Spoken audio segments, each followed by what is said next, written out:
Hola Eric, ¿qué tal? Muy buenas tardes, Juan, muy bien. ¿Desde dónde te estás conectando? Desde Lake World, West Palm Beach, en Florida. Estás en el estado de Florida, Estados Unidos, en este momento, ¿de acuerdo? Y bueno, me gustaría que nos contaras así muy brevemente, pues cómo descubres Rankia hace ya unos años, porque creo que eres una persona que estuviste, obviamente naces en Cuba, pero luego estuviste unos años en España y ahora llevas ya, pues creo que 8 años trabajando en Estados Unidos, ¿no? Entonces, si quieres comentar un poquito, pues cómo descubres el mundo de la inversión y en particular cómo también te introduces en el mundo de la economía del espacio, que va a ser el tema estrella de hoy, del podcast de hoy. Sobre la inversión, desde niño siempre me gustaba la economía. Lo que pasa es que cuando nací en Cuba, en un país comunista, es muy difícil hablar de economía o de economía capitalista o de mercado, de la bolsa, porque nada de eso existe. Pero yo me fui de Cuba muy pequeño, con 10 años, entonces llegué a Canarias, luego a Murcia, y siempre me siguió interesando la economía. Siempre veía las noticias de económica, tenía algo que me llamaba siempre de la economía. Y hubo dos profesores míos de historia que me cambiaron la vida, y sobre todo uno que se llamaba Jesús, que nos llamaba a todos chavalotes, nos daba la mano. Y no se me olvidará nunca el capítulo de 1929, cuando es la gran crisis de Estados Unidos, siempre se toca en historia. Y entonces se habla de todo el desplome de la bolsa de Wall Street, de todo. Entonces yo digo, esto me parece muy, muy interesante. Entonces yo cada vez que tenía clases con él, además él decía en clase que él invertía en bolsa, que había invertido en Terra en su momento, que le ganó, pero que era muy peligrosa, y en otras muchas compañías, en Telefónica, en Iberdrola, etcétera. Y entonces cada vez que terminaba las clases siempre terminaba 5 minutos yo después con él y me ponía a hablar un poco de economía y de bolsa. Y entonces luego empecé a trabajar a los 16 años, los fines de semana de camarero, y en el bar de Juan, que era mi jefe, un bar español, ahí en Molina de Segura, hubo un cliente que se llamaba Frank, que él era directivo en una compañía, viajaba mucho e invertía en bolsa. Y entonces yo todos los fines de semana me ponía a hablar con él de invertir en bolsa, y entonces siempre me hablaba que si quería comprar algo seguro, que comprara Iberdrola, que no me metiera en cosas raras y que invertiría en Iberdrola. Entonces cuando empecé a trabajar, empecé a tener un ahorro y digo, bueno, yo quiero hacer algo con mis ahorros. Y como ya tenía cuentas en ING, fui con mi padre a abrirme mi cuenta en ING con 19 años y abrirle también una cuenta broker a mi padre, que le iba a gestionar un poco sus ahorros. Y no sé, la chica nos vio un poco con cara de novato y ella me dio la página de Rankia y me dio el blog de Juan Massa. Juan Massa puede ser, el que está en Nueva York. Sí, Massa. Y entonces no se me olvidará nunca y me ayudó un montón. Entonces a partir de ahí me hice en 2009 rankiano. Y ahí descubrí a Terry Warner y sobre todo a Fernando, que me ayudó muchísimo en sus artículos de novatos para bolsa. Y bueno, y el resto un poco de historia. Ahí, sí, incluso estuviste en algún evento nuestro y tal, ¿no? Luego ya en 2013 te vas a Estados Unidos y bueno, desde entonces hasta ahora, ¿no? Y Eric, cuéntame también tu interés por el espacio, creo que también es desde muy pronto, ¿no? Sí. Desde niño creo que tengo una mente que me gusta inventar cosas y diseñar cosas. Yo cuando no sé, de 4 o 5 años, me fascinaban los trenes a vapor, los motores a vapor. Ya diseñaba motores a vapor y trenes a vapor en mi mente. Y hacía cositas, hacía trencitos, hacía con botellas, hacía objetos que los explotaba con el calor y prendiéndole fuego. Y entonces me encantaban también los submarinos. Diseñaba submarinos con botellas de plástico, lo que nunca funcionaba. Y un pequeño detalle.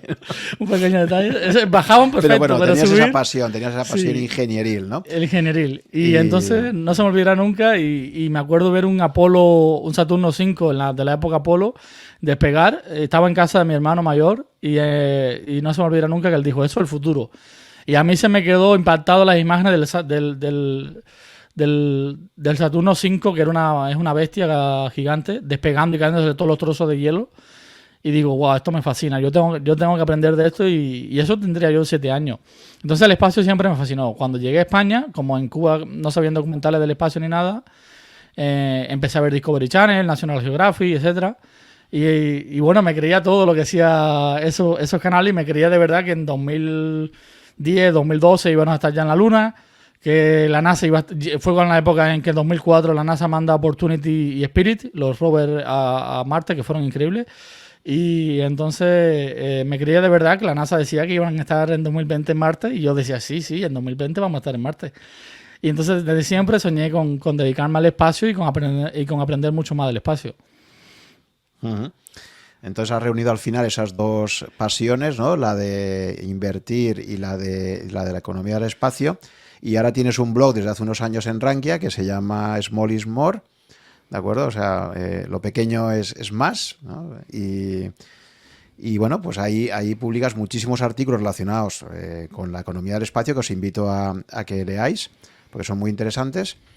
En particular, estas últimas semanas pues has publicado bastantes, ¿no? Y nada, el objeto del podcast de hoy es precisamente introducir este tema tan apasionante. Sabéis que de vez en cuando destino algún podcast y anteriormente he tocado, por ejemplo, inteligencia artificial, pues hoy vamos a abordar este tema tan apasionante y tan poco conocido, que es el de la economía del espacio, que ha estado en los medios, como sabéis, en este último año 2021, pues creo que lo más famoso ha sido los 3 primeros vuelos orbitales que se han hecho en concepto de turismo espacial, y ahí han entrado, pues bueno, pues esa lucha de egos entre un Elon Musk, un Jeff Bezos o un Richard Branson, ¿no? Cada uno de ellos ha lanzado su propio proyecto. Ha habido incluso una pelea también por ver quién era primero y cada uno ha querido ser diferencial en algo. Y bueno, creo que ha sido a nivel de medios de comunicación pues lo que más ha trascendido, ¿no? Entonces parece que algunos de los billonarios más importantes del mundo, de hecho, pues Elon Musk ahora es el primero, si vemos la lista actualizada, y Jeff Bezos es el segundo, tenemos ahí a los dos principales billonarios en este momento pues compitiendo, y creo que en esa guerra por entrar ahí recientemente también hay otros más que se están introduciendo, ¿no? Me estabas comentando que... Sí. Ahora mismo los dos últimos que han entrado es Bill Gates, que ha entrado en Stoke Space Technology. Ha entrado en la primera ronda de financiación de la compañía, y es una compañía por un lanzador pequeño. Y los otros son Astra Space, que ha salido a cotizar, que también es una compañía de lanzadores de carga al espacio, que ya está lanzando cohetes, ya está funcionando, ya está operativa. Y tiene a Mark Benioff, el de la compañía Salesforce, el fundador. Y tiene a Eric Schmidt, que es el que fue COE durante tantos años de Google, y es, bueno, un genio de la inversión también. Uh-huh. Entonces vemos cómo el sector está, como tú dices, on fire, ¿no? En tu blog. Parece que es un sector muy caliente, efectivamente, que está trayendo grandes inversiones, y que parece que, a diferencia, por ejemplo, de Internet, de las startups típicas de Silicon Valley, lo que parece claro es que todo lo que es espacio supone unas enormes inversiones, exige unas inversiones en capital muy grandes, ¿no? Entonces es un tipo de modelo de negocio mucho más alejado de Internet, de las empresas de Internet, y probablemente mucho más cercano a lo que puede ser una farmacéutica o cualquier tipo de inversión que exige meter muchísimo dinero durante mucho tiempo, que asumes enormes riesgos y que luego, pues, estos proyectos no sabes luego nunca si te van a salir bien o no, ¿no? Tienes que estar ahí cruzando los dedos porque es todo, pues, mucha investigación y desarrollo, mucha inversión a largo plazo y cruzar los dedos, ¿no? De que las cosas funcionen. Entonces, el objetivo del programa hoy es repasar por qué de repente en estos últimos años ha habido esa convergencia de intereses hacia el espacio, y para ello vamos a empezar estructurándolo viendo lo que serían los grandes retos a 10 años que se plantean desde la Tierra, ¿no? Y para ello lo hemos dividido básicamente pues en tres, obviamente, pues en tres grandes apartados. Primero, lo que sería el propio planeta Tierra y todo lo que nos queda cerca, ¿de acuerdo? Luego ya el reto de la Luna, por qué interesa volver a la Luna y convertirla en una base estable, como una especie de portaaviones, como tú planteas a veces, ¿no? El portaaviones Luna. Sí. Y por último, el reto muchísimo más ambicioso, varios órdenes de magnitud más complejo, que es Marte, que sería el primer planeta, que, bueno, pues ahí sobre todo Elon Musk es el que lleva defendiendo ya desde hace años, pues que deberíamos ser una especie interplanetaria, que tenemos una ventana de oportunidad para poder salir de la Tierra ahora que de momento no nos hemos autodestruido, y su gran sueño pues sería que pudiéramos llegar a colonizar Marte y ser la primera, pues eso, la primera especie conocida que es interplanetaria, ¿no? Entonces, si te parece, Eric, vamos a empezar por primero esos retos aspiracionales, y luego ya entraremos a ver modelos de negocio, veremos ahora mismo pues todo ese ecosistema espacial, cómo se está organizando y qué oportunidades podríamos tener como inversores para estar ahí, ¿no? Si empezamos por el reto de la Tierra, que sería el primero, coméntame cuáles son un poco las principales líneas de trabajo que hay en este momento que te parecen interesantes, para por qué ahora mismo es tan interesante que alrededor de la Tierra orbitalmente haya tantos proyectos funcionando. ¿Y cuáles crees que se van a lanzar en estos próximos 10 años? Bueno, lo más importante fue que la administración, en 2004 llega el accidente del Columbia y eso cambia un poco toda la industria espacial también un poco.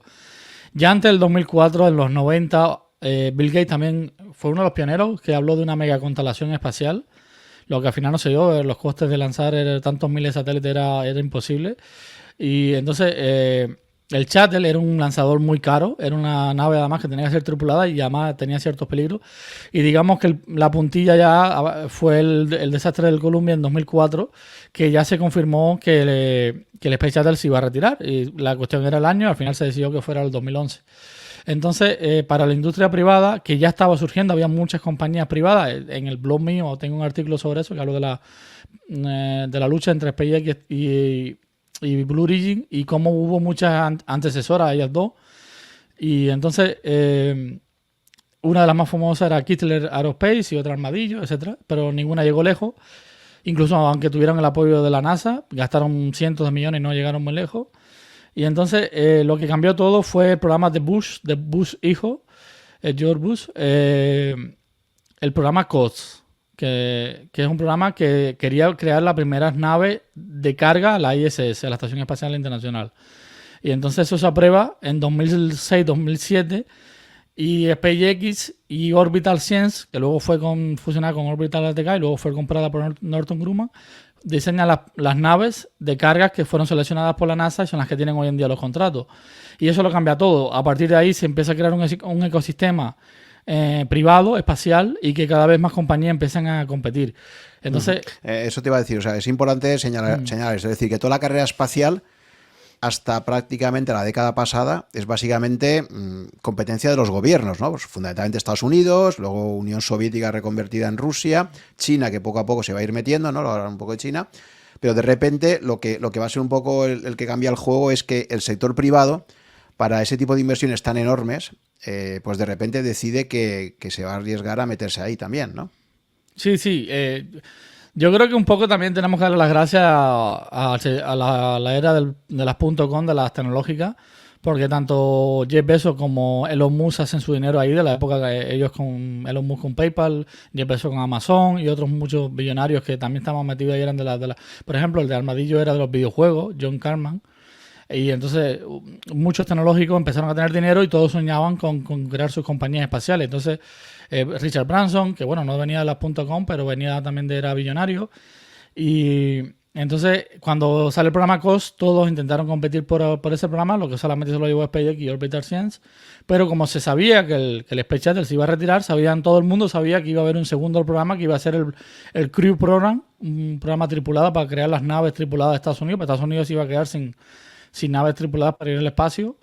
Y en ese programa compite luego Blue Origin, compite SpaceX, compite Boeing y compite Sierra Nevada Corporation.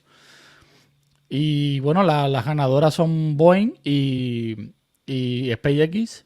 Sierra Nevada protesta con su pequeño Dream Chaser, que era como una especie de Space Shuttle pero en miniatura.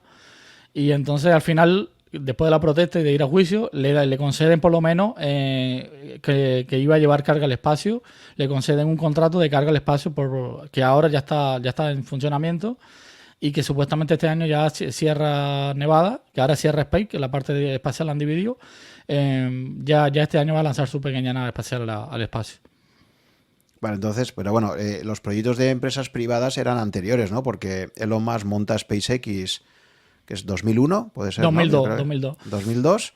Y Jeff Bezos, de una forma mucho más silenciosa y poniendo menos dinero, pero él también empieza ya prácticamente hace 20 años, ¿no? En el 2000, incluso 2 años 2000. antes que... O sea, que estamos hablando ya de 2 décadas, de 2 visionarios que cuando tenían bastante menos dinero que ahora, ellos ya ven desde el principio, hace ya 20 años, que el sector espacial podía ser un sector interesante. No creo que tanto como forma de inversión, sino creo que es más una aspiración suya, un sueño, ¿no? En el caso de Elon Musk lo dice clarísimo, que para él su gran sueño sería, pues no, eso, ser una especie interplanetaria, y en el caso de Jeff Bezos, pues no sé exactamente cuáles han sido un poco sus sueños. Construir ciudades espaciales y llevar la industria contaminante al espacio, sí.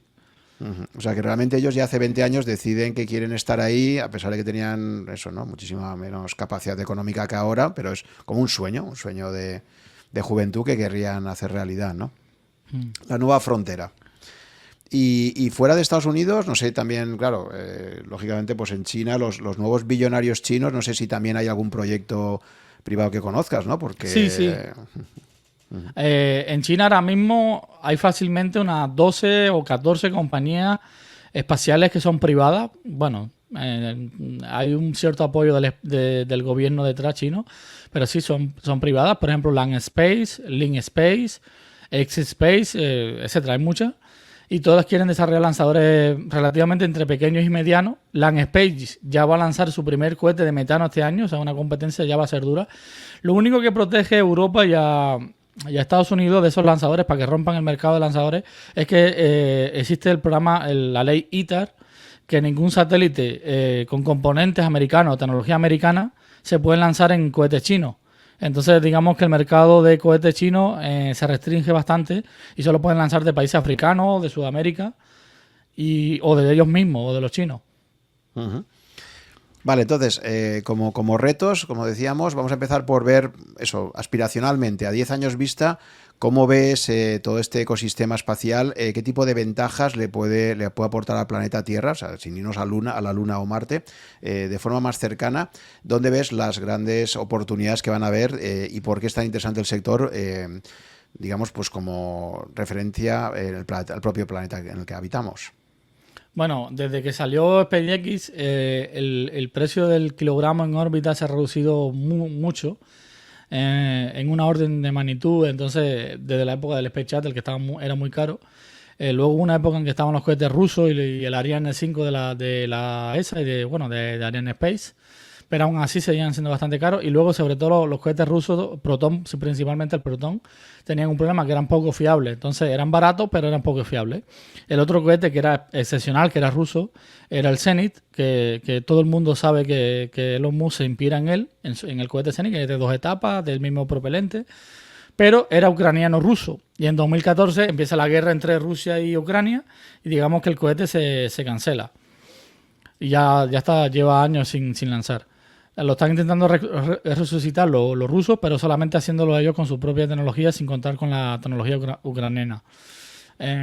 Entonces, al abrirse el precio del kilogramo en órbita a bajar tanto de precio, están saliendo muchas megaconstelaciones para dar comunicaciones al espacio, o sea, comunicaciones a la Tierra desde el espacio, y también observaciones de la Tierra al espacio con pequeños satélites. Y también está viendo otra gran revolución que está pasando como si fuera la época de las computadoras hasta los teléfonos móviles, que se está llegando a la miniaturización. Cada vez son satélites más pequeños y más baratos.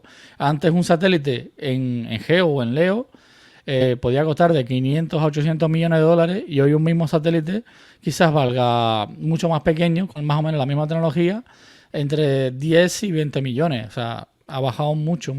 Y incluso los CubeSat se pueden lanzar por 100.000, 200.000 dólares. Uh-huh. ¿Y qué es lo que nos aporta toda esa constelación de satélites? ¿Qué tipo de ventajas obtenemos por el hecho de toda esa constelación creciente de satélites, ¿no? Que también va a generar a su vez un problema importante de basura espacial, ¿no? Pero y el cual sabemos que los astrónomos están muy preocupados y muy cabreados, ¿no? Entonces... Sí, bueno, sobre las megaconstelaciones, hay 4 billones todavía en la Tierra que no tienen internet. Y básicamente el sueño de los Musk, y bueno, su idea de negocio, y la de Jeff Bezos ahora con el proyecto Kuiper y OneWeb, que también es otra megaconstelación, es dar internet a todas esas áreas del planeta que no tengan internet, un internet barato. Y eso podría revolucionar la tecnología, las comunicaciones, todo en el mundo. Hoy en día la mitad del planeta no tiene internet, eso cambiaría mucho.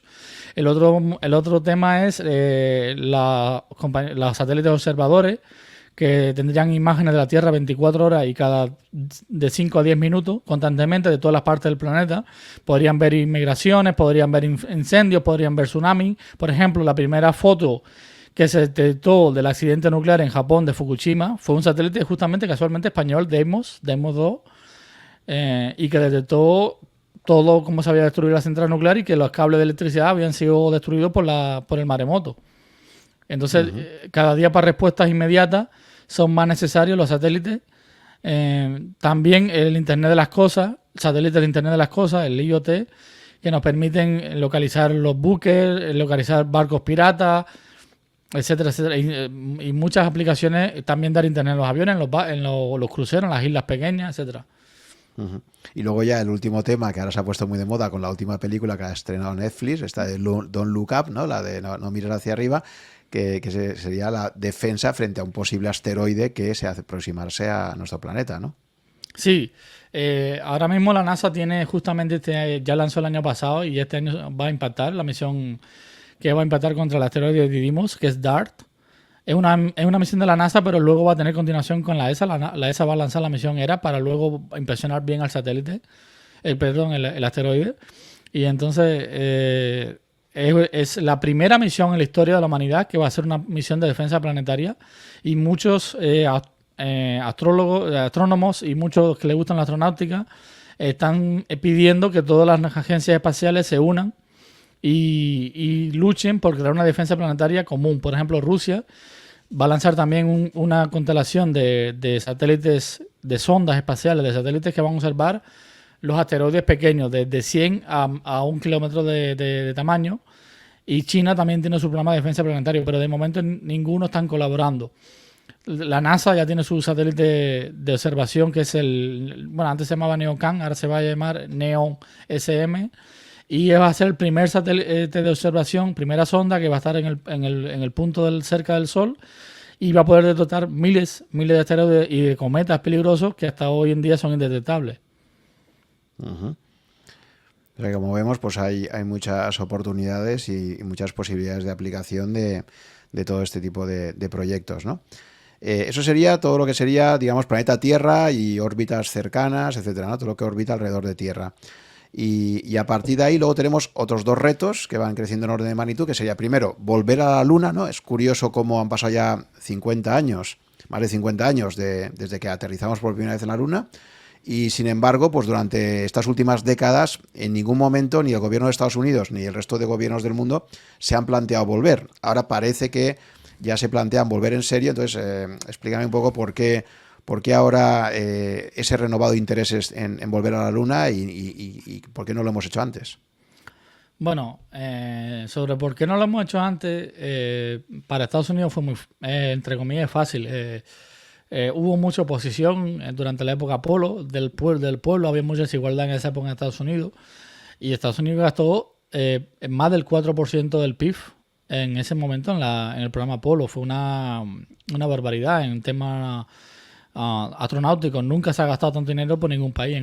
Y la URSS, que lo negó durante décadas, que luchara por el programa lunar, también gastó una fortuna en su programa lunar, que desgraciadamente para ellos lo dividieron en tres programas lunares, compitiendo diferentes compañías espaciales, y fracasaron estrepitosamente, principalmente porque su cohete gigante, que era el N-1, lanzó 4 veces y las 4 veces fue un fracaso.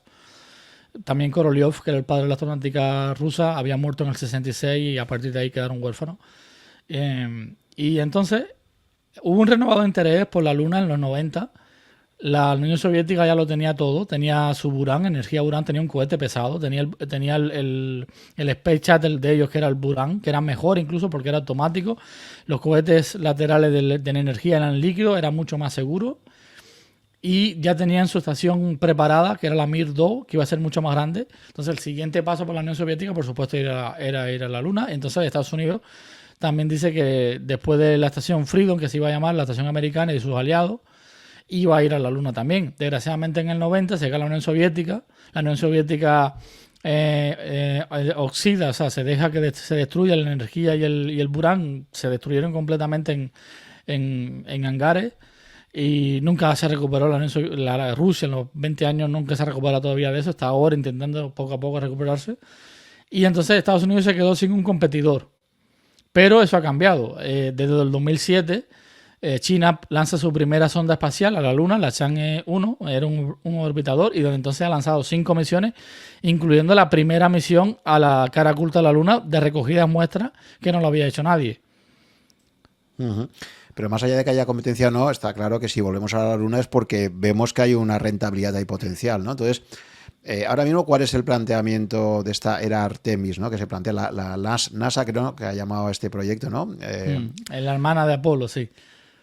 Entonces, ¿por qué ese renovado interés por la Luna? Que, ya digo, más allá que evidentemente Estados Unidos no ha tenido competencia hasta recientemente, pero tampoco veía claro que le generase ningún tipo de rentabilidad, ¿no? Volver allí. Bueno, varios motivos. Como digo, el precio del kilogramo órbita se ha reducido mucho. Ellos están desarrollando, ya lo tienen listo, van a lanzarlo este año. O sea, la era Artemis empieza este año, afortunadamente para todos. El cohete Space Launch System, que se abrevia como SLS, va a lanzarse este año con la nave Orión, que la llevan diseñando muchos años, una nave de espacio profundo. Ya están diseñando la estación en Gateway, que va a estar en la órbita lunar, o sea que va a ser un proyecto más seguro que la época Apolo, porque van a tener una estación en la órbita lunar que va a servir de emergencia y para que las naves lleguen hasta la estación lunar y de ahí bajen con los landers, con los aterrizadores lunares a la Luna. Y no va a ser una misión solamente de Estados Unidos, eso también cambia. Participa la Agencia de Canadá, participa la Agencia de Europa, que es la ESA, y participa JAXA, que es la Agencia de Japón. Y además la NASA ha llegado a unos famosos acuerdos, se llaman los Artemis Accord, que básicamente es invitando a todos los demás socios espaciales de la NASA y de Estados Unidos a que firmen sus acuerdos para ir a la Luna y explotar los minerales de la Luna y sobre todo el hielo lunar, que se sabe que hay mucho, sobre todo en los cráteres de oscuridad perpetua, en los polos, tanto en el polo sur como en el polo norte. Y porque la Luna es factible, está a 3 días de distancia, está muy cerca y es el siguiente paso. O sea, si queremos conquistar el sistema solar y además la Luna también nos podría dar materiales para crear estaciones solares aquí en la Tierra, que ya la ESA sacó hace muy pocos días un programa para empezar a hacer estudios para una estación espacial solar aquí en la órbita baja de la Tierra, y la mejor idea es sacar los materiales de la Luna, no tenerlos que subir desde la Tierra. Y Estados Unidos, la NASA también está desarrollando las tecnologías. Estados Unidos está desarrollando los paneles solares y va a lanzar un satélite que va a lanzar ondas electromagnéticas a la Tierra para mandar energía mediante láseres y mediante ondas. Entonces hay mucho futuro ahí, sobre todo si el petróleo sigue subiendo y el gas. Ya eso se planteó en los años 70. En los años 70, cuando el petróleo subió tanto, ya la NASA empezó a estudiar las estaciones solares en órbita baja. Pero claro, se canceló todo porque el proyecto era muy caro. Pero si abrimos el camino a la Luna, eso sería muy factible. Y como digo, la Luna es algo realista, es la palabra.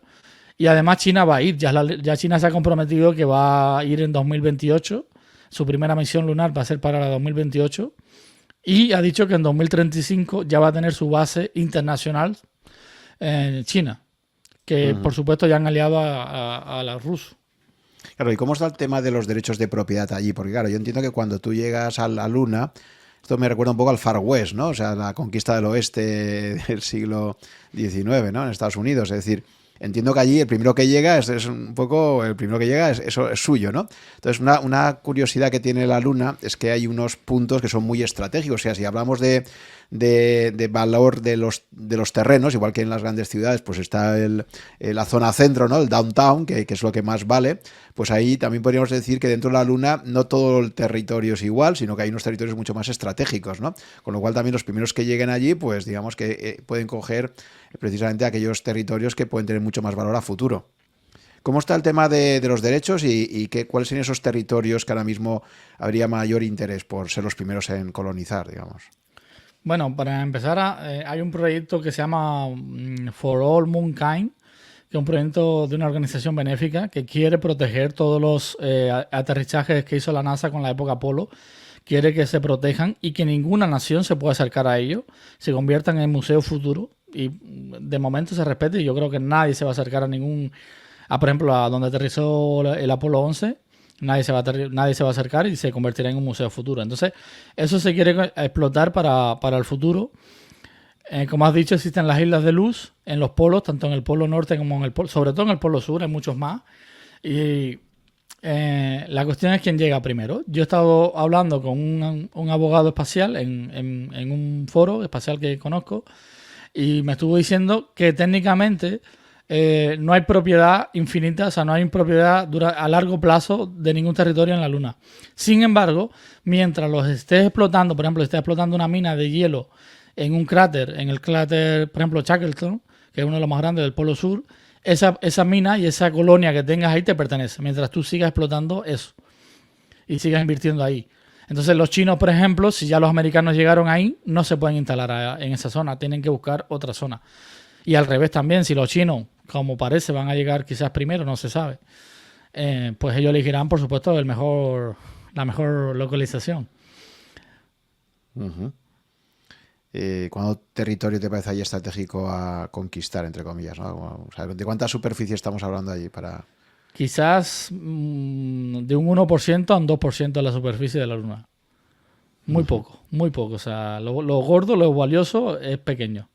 Porque las islas de luz, ¿qué es lo que les caracteriza? ¿Por qué los hace tan valiosas? Bueno, las islas de luz, como dice el nombre, son terrenos que están cerca de los cráteres que tienen oscuridad perpetua y donde ya se ha descubierto que hay hielo congelado ahí. La cuestión es ver con cuántos regolitos está mezclado. Pero lo bueno es que en esas crestas de esos cráteres hay luz perpetua por lo menos de 350 a 360 días al año, prácticamente todo el año. Entonces tendríamos energía prácticamente gratis para poder explotar esos yacimientos de hielo y de otros minerales. Entonces la energía nuclear que de momento la NASA está estudiando, no sería, que ya la NASA también ha probado hacer un reactor nuclear en la Luna, pero va a ir más a futuro. De momento para las primeras bases va a ser todo solar, entonces es muy estratégico tener esos terrenos. Uh-huh. Y la Luna es, digamos, así como Elon Musk parece que claramente está totalmente focalizado en Marte, la Luna parece que es algo que atrae más a Jeff Bezos y quizás a otros, o sea, digo, más allá de lo que son los gobiernos, ¿qué proyectos o qué personas se han mostrado especialmente interesadas en la Luna y por qué? Bueno, desde la época de la NASA, los grandes científicos, todo el mundo decía que el siguiente paso era, si el proyecto Apolo hubiese continuado, el siguiente paso hubiese sido hacer una base en la Luna. Desgraciadamente se canceló el proyecto Apolo por lo caro que era. Y entonces hubo varios ingenieros alemanes, por ejemplo, Erike, él era un visionario que él fue el que creó la etapa Centaur y otros grandes proyectos espaciales como un cohete nuclear que no se llevó a cabo. Y él advocaba que si la humanidad se iba a convertir en una especie multiplanetaria, Dios no hubiese dado una luna. Y bueno, la tenemos, y una muy grande y muy cerca con todos los materiales, todos los minerales y todo lo que necesitamos para explorar el sistema solar. Entonces, esa idea se ha cuajado, se ha inspirado mucha gente y Jeff Bezos es uno de los más creyentes. Entonces, Jeff Bezos cree que la Luna es un activo muy valioso, que la tenemos muy cerca. Recordemos que con propulsión química está solamente 3 días y de momento lo único que tenemos propulsión química, la nuclear todavía se está estudiando. Y entonces, la Luna además tiene un problema para largo plazo. Si queremos vivir en la Luna, digamos como terraformar la Luna o vivir millones de personas en la Luna, pero que es perfecto para, como yo digo, hacerle un portaavión espacial y que tampoco es una idea mía, sino de otros grandes científicos, que es que la Luna no tiene atmósfera. Entonces, al no tener atmósfera, las catapultas magnéticas, que en inglés se llaman railgun, en la Tierra son casi imposibles de hacer para lanzar cargas al espacio, porque la atmósfera es tan pesada en la Tierra que destruye los proyectiles y por supuesto un ser humano los mataría, las fuerzas G los destruirían. Sin embargo, la Luna es un vacío. Entonces, si tienes ya la infraestructura de una base lunar, tú puedes construir una catapulta magnética del tamaño que tú quieras y entonces puedes lanzar grandes cargas a la órbita baja de la Tierra y sobre todo, por ejemplo, para Marte, que sería el siguiente paso de la exploración espacial una vez que hayamos conquistado la Luna, por supuesto. Por eso hablas tú de la Luna como un portaaviones, ¿no? Sería como ahí la Segunda Guerra Mundial, Midway o todo esto, ¿sabes? Como un espacio que tienes ahí que te sirve de base para desde ahí poder despegar, ¿no? Sí, bueno, y si hacemos una referencia histórica, Colón no fue a América desde la península. Pasó primero por las Islas Canarias, que serían el portaaviones en este caso, llenó los barcos de suministro, descansó la tripulación, etcétera, etcétera, y además era una latitud mejor para ir a las Américas, con mejores vientos, etcétera, y de ahí descubrió las Américas. Bueno, él iba para Asia, pero sí, descubrió las Américas. Entonces, la Luna es perfecta porque nos queda cerca, no hay que gastar mucha delta V, que es el gasto energético que tienen que hacer los cohetes, las naves espaciales para ir hasta la Luna. Y entonces, si construimos una catapulta magnética, podríamos lanzar cientos, miles de personas al espacio, a Marte, y sobre todo cientos o miles y miles y miles de toneladas a Marte, a Calisto y sobre todo a Ceres, que se cree que después de Marte, el siguiente objetivo que ha estado estudiando La NASA ha sido Ceres, que es el planeta enano en el sistema solar. Y después de Calisto, que se dice que es la luna más perfecta de Júpiter. Uh-huh. Entonces tu apuesta personal para final de esta década, ¿cuántas misiones crees que habrán ya tripuladas a la Luna? ¿Crees que va a ser ya al final de la década, puede haber ahí actividad o que...? Bueno, depende mucho, ¿no? También de cómo vaya la economía, claro, esto ahora estamos en un momento de ebullición, pero claro, igual que ¿por qué el proyecto Apolo se acaba cancelando en los 70? Claro, cuando empiezan a haber problemas económicos muy serios para Estados Unidos, pues obviamente eso también es una de las causas que llevan a la cancelación de ese proyecto, ¿no? Entonces, digamos que todos los proyectos espaciales, sobre todo de los gobiernos, son muy dependientes de la situación macroeconómica, ¿no? Lo bueno ahora del proyecto Artemis, como digo, es un proyecto internacional. No solamente participa Estados Unidos, participa Europa, que por cierto gasta mucho menos que la NASA, y ya está subiendo en los últimos 2-3 años. Y ahora llega la reunión de los ministros europeos en 2022 y se va a subir el presupuesto. Y entonces el año pasado se subió, que por cierto creo que fue en Sevilla, el año pasado, el anterior fue en Sevilla. Y entonces la ESA está ahora mismo sobre unos 7.000 millones de euros. Pero es que la NASA solamente en la parte civil gasta unos 24.000 millones de dólares. Y luego la parte militar de Estados Unidos gasta otros 20 y pico mil millones. O sea, Estados Unidos gasta mucho más que Europa. Pero es que Japón ha aprobado sus presupuestos récord, también la NASA. Y es que Corea del Sur, KARI, que es su agencia espacial, ha aprobado también unos presupuestos récord y también quiere, ya también ha firmado los Artemis Accord y también quiere mandar al astronauta coreano y participar en la estación Gateway, que como digo va a ser la primera avanzadilla para ir a la Luna. Entonces no es un esfuerzo solo de Estados Unidos. Y recordemos que la NASA solo recibe un 0,50% del PIB de Estados Unidos. El esfuerzo de Estados Unidos hoy en día en el tema espaciales civiles es muy pequeño comparado con la época Apolo, no tiene nada que ver. Y tiene mucho margen todavía para mejorarlo. Sobre todo si se empieza a descubrir minerales y de verdad... Recordemos que la Luna tiene las mayores reservas de helio conocidas del mundo. Y la Luna, yo lo llamo la Luna el octavo continente de la Tierra. Porque nos queda muy cerca, tiene todos los minerales y sobre todo tiene helio 3. De momento el helio 3, digamos que no podemos utilizarlo en la fusión porque desgraciadamente la fusión todavía no funciona. Pero funcionará. Todo el mundo dice que es la salvación energética de este planeta. Entonces el día que funcione, pues habrá que sacarlo de algún lado y el mejor lugar es la Luna, que está lleno de helio 3. Uh-huh. Vale, entonces eso sería la aspiración de Luna o esa nueva era Artemis. Y luego tenemos a Marte, cuyo principal defensor es Elon Musk. En un reciente podcast, Les Fridman le entrevista y en un momento ya que se ha hecho un poco famoso, cuando hay una pregunta que le hace muy concreta, le dice: Elon, ¿para cuándo crees que habrá una primera misión tripulada que lleguen hasta Marte, ¿no? Que el hombre llegue a Marte, ¿no?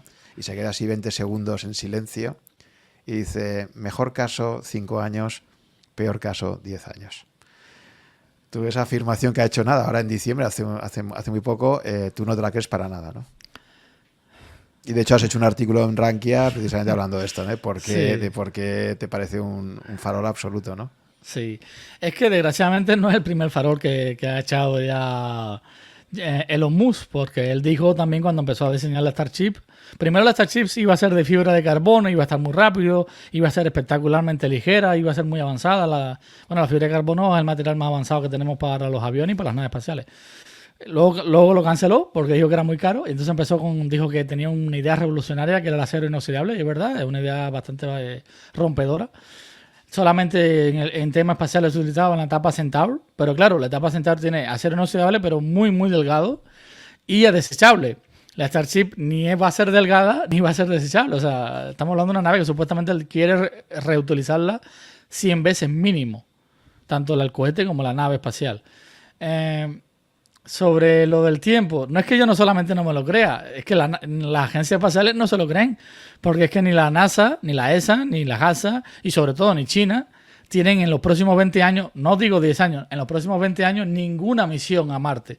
El único que está hablando de Marte es Elon Musk y yo hice un artículo, como tú bien dices, y donde ponía todos los retos de ir a Marte. Para empezar, la NASA, cuando ha hecho propuestas de ir a Marte desde los años 80, sí diseñó algunas misiones para ir con propulsión química, que es la que tenemos actualmente. Pero básicamente era un reto mayúsculo y muy caro. Claro, en ese momento la NASA no hablaba de tecnología reutilizable como los cohetes de Elon Musk. Eso abarata las cosas, pero habría que ver hasta cuánto la Starship abarataría una misión a Marte. Habría que verla de verdad funcionando. De momento solamente un proyecto, no está operativa, son prototipos. También todos los proyectos de ir a Marte, estamos hablando de 5, vamos a poner 6, como mucho 10 astronautas. Elon Musk dice que en su Starship van a ir 100 astronautas. Es difícil de creer que en las primeras... Bueno, ponle que no vayan a las primeras misiones, pero es difícil de creer que en los próximos años las primeras misiones vayan a ir 100 astronautas de golpe en una sola nave. Eso es muy difícil de ver. Luego la Starship necesita para... Ahora el logrado entrar en el proyecto Artemis mediante el módulo lunar, el Lunar Chip, que es la versión lunar de su Starship. Y la Lunar Chip necesita 16, que se dice rápido, pero son una bestialidad en temas de astronáutica. Lanzamiento de Starship Tanker, que se llaman naves de combustible que van a rellenar la Lunar Chip para que pueda ir a la Luna. Se estima que para Marte se necesitan otros 16 lanzamientos igual para rellenar la Starship para que vaya a Marte. Entonces, tienen que funcionar los 16 lanzamientos impecables en el tiempo acordado. Y hay varios retos en ese tema. La NASA, hasta ahora la Estación Espacial Internacional, los únicos que rellenan la Estación Internacional son los rusos mediante sus naves Progress, pero rellenan unos cientos de kilogramos. La Starship estamos hablando de cientos de toneladas. Nunca nadie. Y propelente criogénico, porque el metano es criogénico, tiene que estar a unas temperaturas súper bajas. Y es algo que nunca se ha hecho, incluso la NASA les da un dinero para ir investigándolo porque nunca se ha hecho. Otro reto, como puse en mi post, lo que más pesado hemos aterrizado en Marte es Perseverance y Curiosity, dos rovers más o menos el tamaño de un coche y que pesan 1 tonelada. La Starship pesa con propelente 1.200 toneladas. Por supuesto, cuando llegue a Marte va a ser menos pesada porque habrá gastado gran parte de su propelente. Pero estamos hablando de cientos de toneladas que van a aterrizar. Es un edificio de 50 metros. Es difícil de creer porque la NASA tampoco nunca ha pensado en nada tan grande aterrizando en Marte. Y además, sobre todo en 10 años. O sea, cosas mucho más básicas. O sea, la Luna, has dicho antes, está a 3 días con la tecnología actual, ¿no? Y Marte está a 6 meses, creo, ¿no? 6 meses de ida, más la estancia en Marte, que puede estar de entre 1 mes a 6 meses y otros 6 meses de vuelta. Por eso es que la NASA, en las mejores condiciones que se dan cada 2 años. Cada 2 años, sí. Solamente cada 2 años porque es cuando Marte se acerca a la Tierra cada 2 años. O sea, el punto más cercano de Marte a la Tierra pasa cada 2 años. Son la famosa ventana de lanzamiento a Marte. Y estamos hablando de muchos meses. Eso lleva otro hándicap más, otro problema más. Los astronautas pasan en la Estación Internacional 6 meses máximo.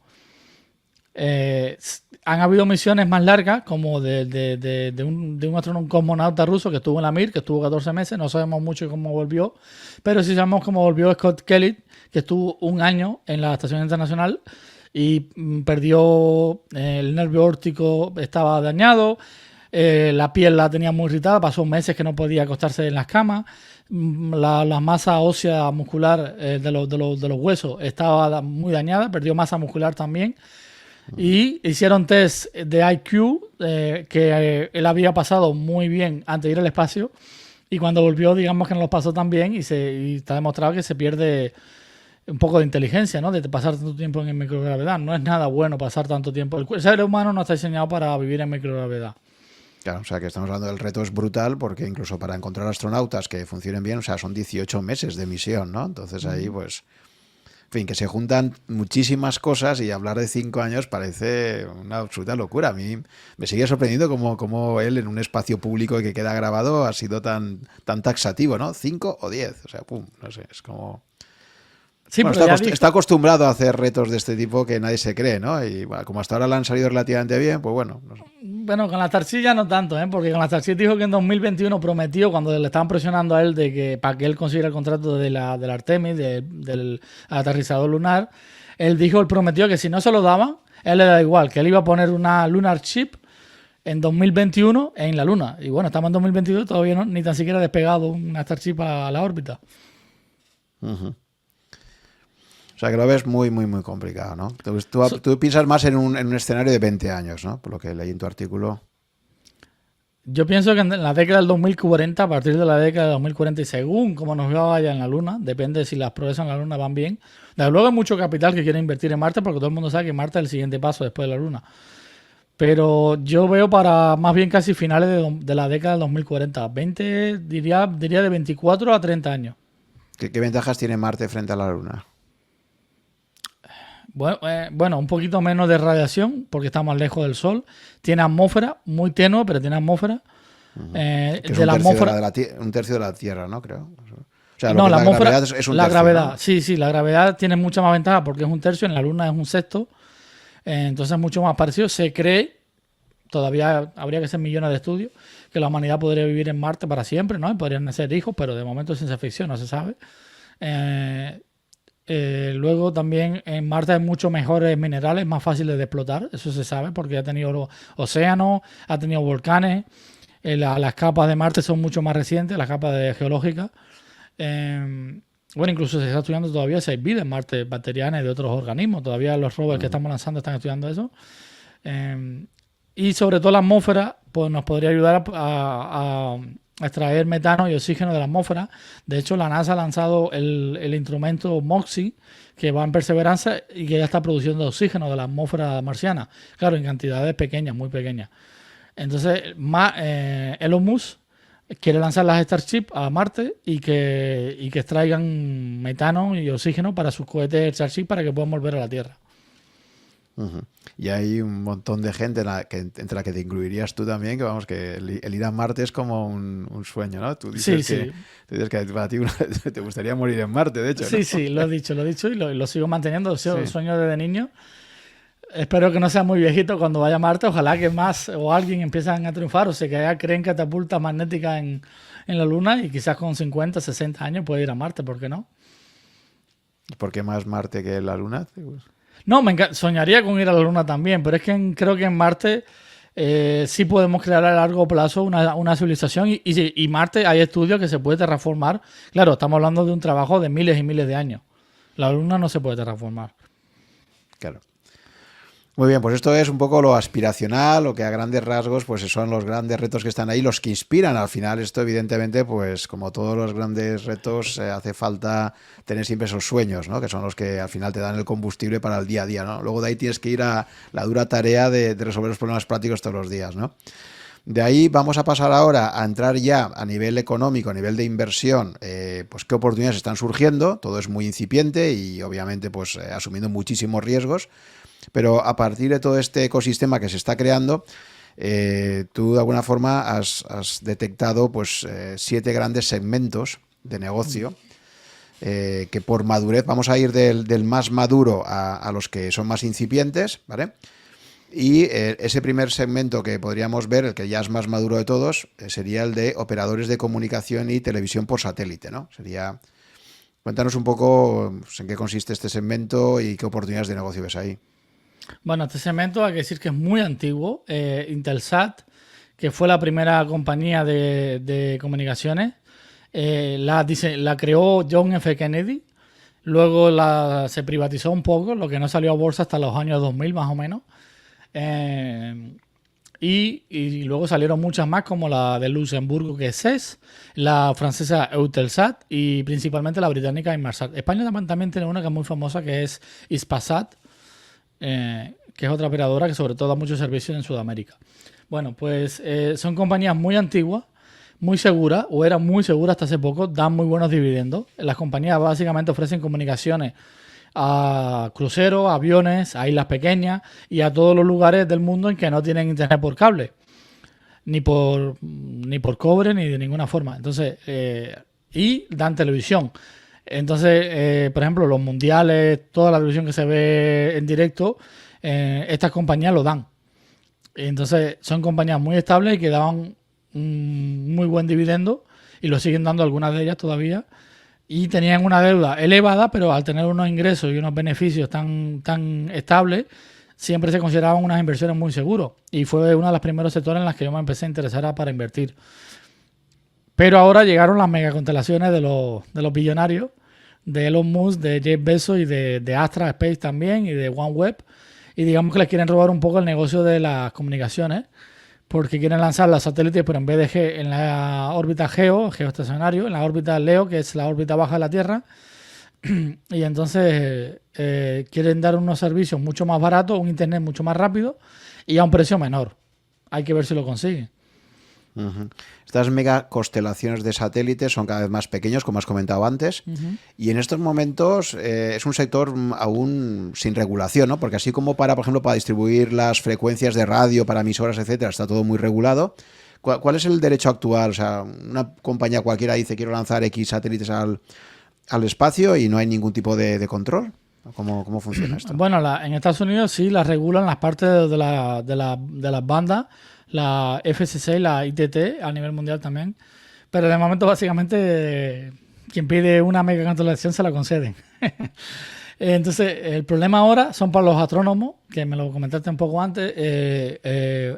Ya Starlink de SpaceX, que solamente tiene de momento 2.000 satélites, ya está causando estragos en los telescopios de observación espacial de la Tierra, que están en la Tierra, porque le están destruyendo todo el campo de visión. Esos satélites se interrumpen, pasan por donde están observando los telescopios y entonces interrumpen las imágenes. Entonces uno de los más famosos era el telescopio LSST, que ahora le renombraron Vera Rubin en honor a una científica, y era un telescopio que bueno, se va a inaugurar, pero que es de una visión muy amplia. Y esos Starlink van a destrozar las imágenes. Entonces muchos astrónomos mundialmente están pidiendo que se regule con poca efectividad de momento porque los gobiernos no están pasando de ellos, desgraciadamente. Sí, esto ya se comentó en el episodio que tuve con Torrubia de inteligencia artificial, ya comentaba precisamente esto, ¿no? El conflicto creciente que existe entre unos y otros, ¿no? Los astrónomos ahí diciendo que les están fastidiando muchísimo todas las observaciones, ¿no? Y además esto llevado al extremo se podría dar el famoso síndrome de Kessler, ¿no? Que ya lo anticipo que podría pasar. Cuéntanos un poco qué es esto. Bueno, el síndrome de Kessler lo anticipó el científico de la NASA, Kessler, en los años 90. Ya él habló de que si habían ya había en esa época 1.400 satélites más o menos operativos y otros miles que ya no estaban operativos, que eran ya algunos habían chocado entre ellos y tenían miles de fragmentos, y que eso está catalogado por el Departamento de Defensa de Estados Unidos. Tienen unos telescopios que catalogan toda la basura espacial. Bueno, pues él predijo que si seguían lanzándose miles y miles y miles de satélites a la órbita baja, que es donde se van a lanzar las mega constelaciones, si había algún fallo, esos satélites podían chocar unos con otros y crear otros miles de fragmentos, que esos miles de fragmentos podían chocar con otros satélites y crear otros millones de fragmentos, y era como una bola de nieve que cada vez se hacía más grande y más grande y más grande, llegando al punto que impidiera a la humanidad lograr salir al espacio, porque cualquier cohete o nave espacial, lo que fue, o estación espacial, sería destruida por los millones de fragmentos que hubieran en órbita baja. Bueno, de momento no nos está pasando eso, pero hay serio peligro. Ya uno de los Starlink de SpaceX estuvo a punto de chocar contra un satélite de la ESA de observación meteorológica, que era la ELUS, y la ESA tuvo que maniobrar su satélite y gastar combustible para evitar el Starlink, porque Starlink dijo que ellos no iban a chocar y que no iban a moverse. Y ahora China protestó ante la Unión, hasta UNOSA, ante las Naciones Unidas, porque su nueva estación espacial, un Starlink también de SpaceX, ha pasado cerca de la estación espacial china. Y claro, los chinos han dicho que eso es un peligro para sus astronautas, que por cierto, los astronautas se consideran en el espacio mensajeros de la humanidad, no de una nación. O sea, lo más seguro que hay que proteger en el espacio es a los astronautas, sea de cualquier país. Entonces, SpaceX también de nuevo dijo que su satélite no iba a pasar en colisión, o sea, en una órbita que fuera a colisionar, que no iba a pasar tan cerca, pero luego los datos orbitales demostraron que el Starlink sí pasó muy cerca de la Tiangong, que se llama así la estación china, y los chinos están muy cabreados ahora mismo. Sí, o sea que ese es un problema que está ahí. Bueno, pues va a pasar como pasó en su día con el medio ambiente, ¿no? Que cuando tú creas el mismo problema y luego se convierte en una prioridad resolverlo, ¿no? Probablemente en las próximas décadas será una de las prioridades, ¿no? Cómo evitar la acumulación de basura en las órbitas, ¿no? Bueno, pues eso sería un primer bloque de compañías y de oportunidades de negocio que ya son bastante maduras, que están ahí y que ¿cómo te estás aproximando tú un poco a ellas, ¿no? A la hora de invertir, ¿cómo ves las oportunidades ahí? Bueno, yo ahora mismo he comprado recientemente acciones de Viasat, que era la compañía operadora número uno de Estados Unidos, que se comió, era más pequeña, se comió a Inmarsat, que era la tercera operadora más grande del mundo, que era británica. Y Inmarsat, entre Inmarsat y Viasat tienen 10 satélites geo en desarrollo para lanzar en los próximos 2-3 años. Eso es una cantidad enorme. Estamos hablando de los satélites de comunicaciones más avanzados del mundo, los tienen ellos, que van más rápido. Pero es que además Inmarsat, en respuesta un poco a estas megaconstelaciones, quiere lanzar su mini constelación para órbita baja, que se llama Orquestra, y van a competir también en órbita baja. La otra compañía bueno, yo he tenido el ETF UFO, lo que ya lo vendí, que es un ETF espacial, y tenía, por ejemplo, acciones de Eutelsat, que me parece una compañía fabulosa, que es operadora francesa, y ya ella invierte directamente, es una de las principales accionistas de OneWeb. O sea que si tú inviertes en Eutelsat, aparte de llevarte toda la parte de comunicaciones en geo, te está llevando parte de la compañía OneWeb, que es una de las líderes hoy en día de las megaconstelaciones. O sea, que es un sector con muchísimo potencial. Después, un segundo segmento sería el de observadoras de la Tierra, ¿no? Sí. Las observadoras de la Tierra, hay muchas compañías que llevan muchas décadas. Una de ellas es Maxar Technology, que compró en su momento la división Digital Globe, que era la que tenía todos los satélites de observación de la Tierra, y trabajan para el Pentágono y para la NRO, que es el Departamento de Observación de la Tierra de Satélites Secretos de Estados Unidos. Entonces ellos, además de fabricar muchos satélites comerciales y fabricar sondas espaciales para la NASA, también fabrican sus propios satélites de observación de la Tierra, que tienen la tecnología más avanzada del mundo, que llegan hasta 30 centímetros cuadrados, y ahora están encima diseñando satélites, que es la nueva constelación que van a lanzar ya este año, que es la Legión, que además de esa misma resolución van a ser imágenes en 3D. Entonces, y están hablando también de tecnología SAR también, que es la nueva revolución en los satélites de observación, que es una tecnología que permite ver a través de las nubes y a través de las tormentas, y sobre todo de noche, imágenes de la Tierra. Es algo revolucionario. Y muy pocos países hasta ahora tienen esa tecnología. Entonces, yo tengo acciones de Maxar y es una de las compañías que mejor resultado ha dado en los últimos años en bolsa.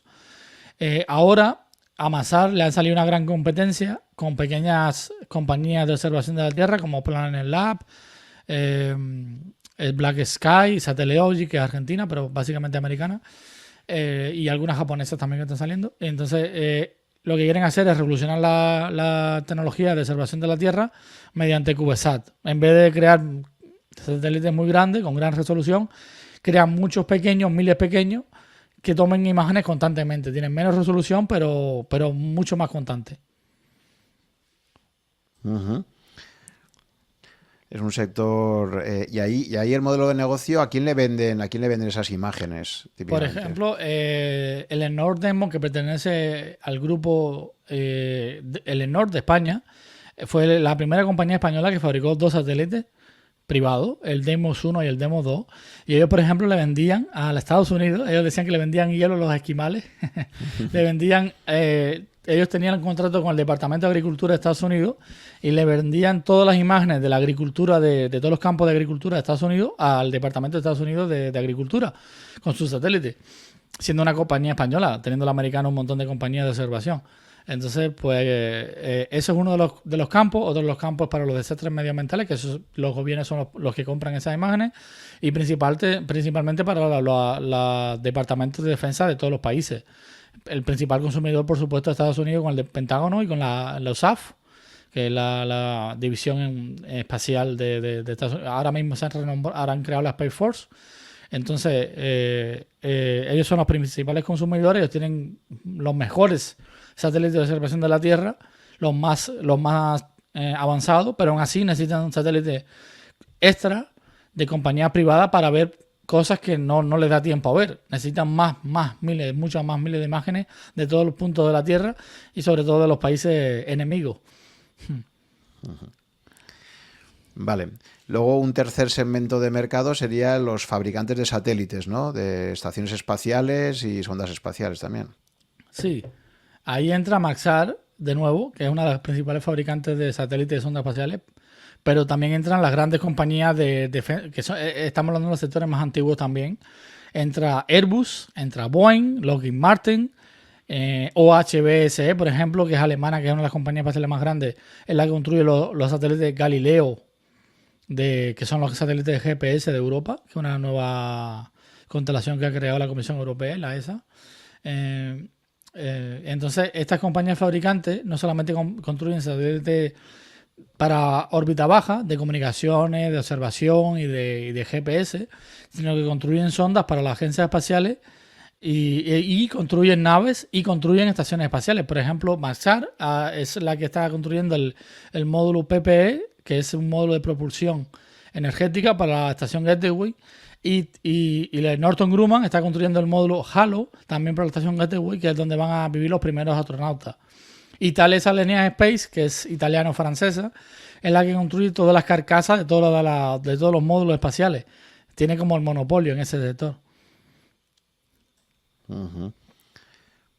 Y luego también están los fabricantes de motores, ¿no? Que has comentado. Sí, era la más grande, que era Aerojet Rocketdyne, que lleva construyendo motores espaciales tanto para cohetes, naves espaciales, satélites, sondas, desde los años 50. Y ahora sí era una empresa apetecible. Que por cierto, Alejandro Esteverans, Magno para los antiguos en Rankia, escribió sobre ella hace muchos años. Y Lockheed Martin la vio muy apetecible y se la ha comido. Mi opinión, Aerojet en motores ya de cohete está perdiendo un poco el terreno, porque por ejemplo Blue Origin le ganó el contrato contra ULA y con su motor VE4, pero tienen un motor revolucionario, en mi opinión, que es iónico, que es el X3, que nos podría llevar a Marte quizás en un mes con tecnología nuclear. Eso sí que sería un cambio. A lo mejor, al final va a tener razón Elon Musk, al final. Sí, pero no es con su tecnología. Bueno, pues la comprará. Si surge algo. Bueno, pues... se le darán todo lo que es Marte, me parece. Ya. Vale, eso sería un tercer segmento de mercado, donde básicamente ahí la propuesta de valor es eso, ¿no? El contribuir a fabricar todos los satélites, estaciones espaciales, sondas espaciales, etcétera, ¿no? Uh-huh. Luego estaría el segmento de cohetes lanzadores, ¿no? Porque al final todos estos materiales que van al espacio pues necesitan un cohete que supere la gravedad, ¿no? Para salir. Sí, desgraciadamente los lanzadores hasta hace pocos años ninguna cotizaba en bolsa, solamente existía ULA, que es una joint venture de una compañía donde Boeing y Lockheed Martin son las compañías madre y padre de ULA, United Launch Alliance. Y en Europa existe lo mismo, que es Arianespace, que básicamente es una compañía que pertenece a Airbus y a Safran. Luego los Estados miembros de la Unión Europea tienen un porcentaje de las acciones, pero básicamente pertenecen a Airbus y a Safran. Esas eran las dos compañías más grandes privadas. En Rusia han creado la corporación Roscosmos, porque Roscosmos es una agencia espacial, la veo una corporación, y entonces tienen su división Glascosmos, que es una compañía privada, pero no cotiza, que lanza los cohetes Proton, los Soyuz, etc.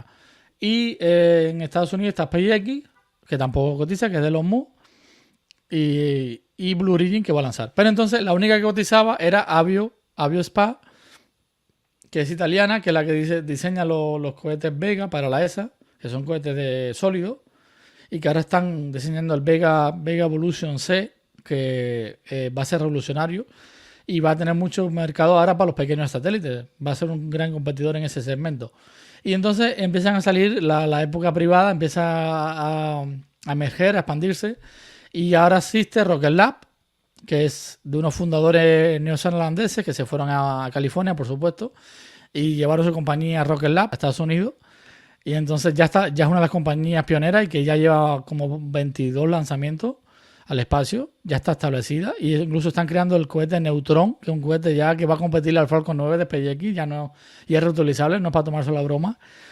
Y luego está Astra Space, que como hemos dicho es de Mark Benioff y de Eric Smith de Google, que tiene su propia mega constelación y además va a quieren crear como el modelo T de los cohetes con el Astra Rocket, que va a ser un cohete que ellos quieren lanzarlo uno por día en 2025, un cohete por día. Uh-huh. Ahí realmente la gran revolución ha sido el cohete reutilizable, ¿no? Esto hay que darle la paternidad. Bueno, ha estado ahí. Creo que Jeff Bezos al final se le adelantó un poquito, ¿no? O sea, un mes se le adelantó con el New Shepard, pero fue en viaje suborbital, sí. Entonces realmente, pero bueno, o sea que la idea no ha sido únicamente de los más, ¿no? Sino que No, también la idea ya la tenía la NASA en los años 50 y en los 90 ya hubo muchas compañías espaciales que intentaron. Una de las más famosas era Rocketary Aerospace, que iban a bajar el cohete como un helicóptero que iba a tener unas aspas arriba, fracasó. Kestrel Aerospace levantó $1.000 millones y fracasó, incluso teniendo el apoyo de la NASA. Armadillo, hay muchas más que fracasaron. ¿Y cuáles crees que han sido los factores que han permitido que esta vez sí que funcionase en estos 2 años? Bueno, principalmente que SpaceX llegó en el momento justo. Tenía 3 genios, como en mi opinión son Jeanette Chowell, la presidenta, la COE. Tom Mueller, que en mi opinión es el mejor ingeniero espacial que ha tenido este siglo XXI de momento, el que creó todos sus motores de SpaceX, exceptando el Raptor, que él lo empezó, pero lo dejó. Y ahí es donde está teniendo problemas ahora SpaceX para la Starship. Y Hans Konneman, que era el encargado de fiabilidad, y los Raptor, o sea, los Falcon 9 llevan 100 lanzamientos siendo un éxito y llevan como 80 cohetes recuperados siendo un éxito seguido. O sea, es increíble. Y ya esos 2 ya no trabajan para SpaceX, se han retirado. Demasiado estrés acumulado. Sí, ya trabajar con Elon Musk tanto tiempo no debe ser fácil. Entonces eso, estamos ahí con todo un nuevo ecosistema de cohetes, con muchísimas mejoras tecnológicas y sobre todo ese concepto clave de la reutilización, ¿no? Que es lo que permite abaratar costes, ¿no? Pues si cada vez que tiras un cohete lo pierdes, pues el coste es enorme, ¿no? Bueno, aunque aquí la nota discordante es Astra Space, que de la que hablamos de Mark Benioff y de Eric Schmidt, que lo lleva Chris Kemp, el COE Chris Kemp, el fundador. Ellos no quieren, de momento han dicho que no quieren diseñar cohetes reutilizables. Sus cohetes básicamente lo que quieren es hacerlo súper barato y lo están consiguiendo y que tenga mucha fiabilidad. Ellos quieren lanzar miles bueno, por lo menos 365 cohetes en un año. Algo impresionante. Y quieren después del Astra Rocket, quieren diseñar un cohete aún más grande que también sea desechable y que se lance por cientos de cohetes al año. Vamos a ver cómo le va. Es una fórmula alternativa, ¿no? Una fórmula alternativa, sí. Vale, luego entraríamos en el turismo suborbital, que es el que se ha hecho tan popular o tan famoso este último año, ¿no? Con la pelea ahí entre Bezos, Richard Branson y Elon Musk por ver quién enviaba a sus primeros turistas al espacio, ¿no? Creo que ha sido un poco, ¿no? Si tuviéramos que resumir el año 2021, por lo menos desde los medios de comunicación, quizás esto ha sido el evento que ha tenido más difusión, ¿no? Sí, sin duda. Hubo una guerra entre Virgin Galactic y Blue Origin con su New Shepard. Hay que decir que Virgin Galactic es muy antigua. Ya nace en 2004 oficialmente, pero es que antes la Spaceship One, que fue la primera nave privada que fue al espacio con turistas, bueno, con unos tripulantes, la crea Paul Allen, el cofundador de Microsoft, y gana el premio X-Prize, que lo habían hecho la familia Ansari y Peter Diamandis en 2000. Entonces Richard Branson se queda enamorado de la tecnología y le dice, bueno, pues yo te compro la compañía. Y se la compra. Y entonces empiezan a diseñar la famosa Spaceship Tube, que es la que estaba lanzando ahora. Y entonces en 2004 crean Virgin Galactic oficialmente. Pero ya estamos hablando de una tecnología que venía de los años 90. O sea, Virgin Galactic es realmente antigua. Y bueno, hasta el 2021 no habían lanzado, como se dice, turistas de verdad al espacio. Entonces, Jeff Bezos se les adelanta y dice, bueno, pues yo voy a lanzar el mismo día que Alan Shepard fue al espacio. Y entonces Richard Branson aprovecha que quedaba como un mes y fuerza la máquina y dice, no, nosotros tenemos que llegar antes al espacio. Y se lanza como 3 semanas antes que el New Shepard. Llegan al espacio, rompen reglas de la FAA porque volaron por un espacio que no estaba aprobado y encima luego tuvieron problemas con su nave. Eso luego eso se descubrió después y desde el momento tienen la nave paralizada, no han podido volver a lanzar, pero bueno, se adelantó Richard Branson, logró ese premio. Llega entonces Jeff Bezos y se lanza él al espacio también con su hermano. y otros dos. Bueno, Bueno, en eso sí que ha sido único. Ha sido el único que ha puesto skin in the game en la primera. ¿No? O sea, él y su hermano se meten allí. O sea, y en la primera tripulada, sí. Porque sí, las sí. demás, ni Branson ni Elon Musk se han subido ahí. ¿Eh? O sea, Bueno, Branson subió, pero ya habían ido otros trabajadores de Virgin Galactic antes que él. Ya habían probado la nave, ya era segura, entre comillas. Entonces, sí, Jeff Bezos tiene mucha confianza. Bueno, dicen en Blue Origin que la New Shepard es la nave más segura de la historia. Y yo me lo creo, la verdad. Tiene una seguridad increíble. Tiene sistema de aborto, tiene doble sistema de paracaídas, las sillas tienen sistema de protección contra impacto, la nave tiene retrocohetes cuando impacta contra la Tierra. Y bueno, está muy bien diseñada, la verdad. Y claro, Elon Musk no se quería quedar fuera. y Elon Musk llega al último, pero dice, no, yo voy a jugar en otra liga, ¿no? Exacto. Entonces ellos planifican el Imperation 4 con acuerdos con Netflix para que sea mundialmente conocida. Llevan un billonario que es el que financia la expedición, con acuerdos con la organización contra el cáncer St. Jude, que funciona muy bien aquí en Estados Unidos. Y entonces llevan a otros 3 astronautas civiles que que eran invitados y que aportaban, digamos, algo a la expedición. Y bueno, ha sido un éxito la serie en Netflix, muy, muy famosa. Y encima, como comentamos antes, es la primera misión que supera la altura de la ISS, que solamente la Apollo-Soyuz, que fue la misión de la NASA y de la Unión Soviética, y las misiones Apolo que fueron a la Luna han ido más alto que la Imperation 4, solamente esas misiones. Entonces, ¿cómo ves ahora mismo el turismo espacial en estos próximos años? ¿Hay planes para este año mismo ya de seguir haciendo más misiones parecidas a las que se han hecho? Sí, el New Shepard de Blue Origin hay estimaciones de que puede tener de 10 a 15 vuelos este año, algo tripulado, porque además tienen un cohete, tienen otro New Shepard que no es tripulado y es para carga en microgravedad para experimentos para la NASA, pero no estoy contando eso. Simplemente los tripulados estamos hablando de 10 a 15. Y ya hay una misión muy famosa de un hombre chino que se crió en una de las islas del Caribe, Bahamas, no recuerdo bien la isla, o Granado, y es billonario con un ecosistema, creo, de los Bitcoin, una compañía así, y ha creado su propio Inspiration 4, pero suborbital, en que va a ir él y va a invitar a otros 5 astronautas, amigos, bueno, que aporten algo a la misión. Y se va a lanzar a final de año, a crear su propia página web y ya está muy famosa. O sea que tú calculas que este año, bueno, ¿y ahí cómo están los tickets para volar? ¿Cómo están? En el New Shepard se cree que valen $500,000 de momento, aunque se cree que pueden bajar, o sea, mucho más. No se sabe, no son públicos. Los de New Shepard no. Los de Virgin Galactic los vendían por $250,000, pero ante la demanda tan grande que tienen, los han subido a $470,000. Y se va a lanzar uno tripulado a final de año. Igual es la anécdota esa que se contaba en Twitter de uno que había comprado un billete que le costaba $30 millones y luego dice que no puede ir porque le coincide con, decía, esto sí que es tener nivel económico. Dice, no voy a poder viajar porque me coincide con otro evento. Dice, pero ¿qué clase de persona paga 30 millones de ticket y luego dice que no puede viajar porque se dice de otra cosa, ¿no? Bueno, ese mismo es el que tiene la misión aeroespacial para ir a final de año con su Inspiration 4, pero en plan New Shepard. Básicamente, él quería ir con Jeff Bezos, básicamente, y por eso pagó como 30 millones para ir él. Pero al final parece que la gente se le complicó y no pudo ir. Ya. Bueno, entonces, ¿tú crees que esto del turismo suborbital tiene mucho futuro? Tiene mucho futuro porque hay mucha gente, ¿no? Hay mucha gente que quiere ya experimentar eso, ¿no? Lo que pasa es que Virgin Galactic no sé si va a ser la compañía que domine ese futuro. Parece que el New Shepard le está comiendo terreno.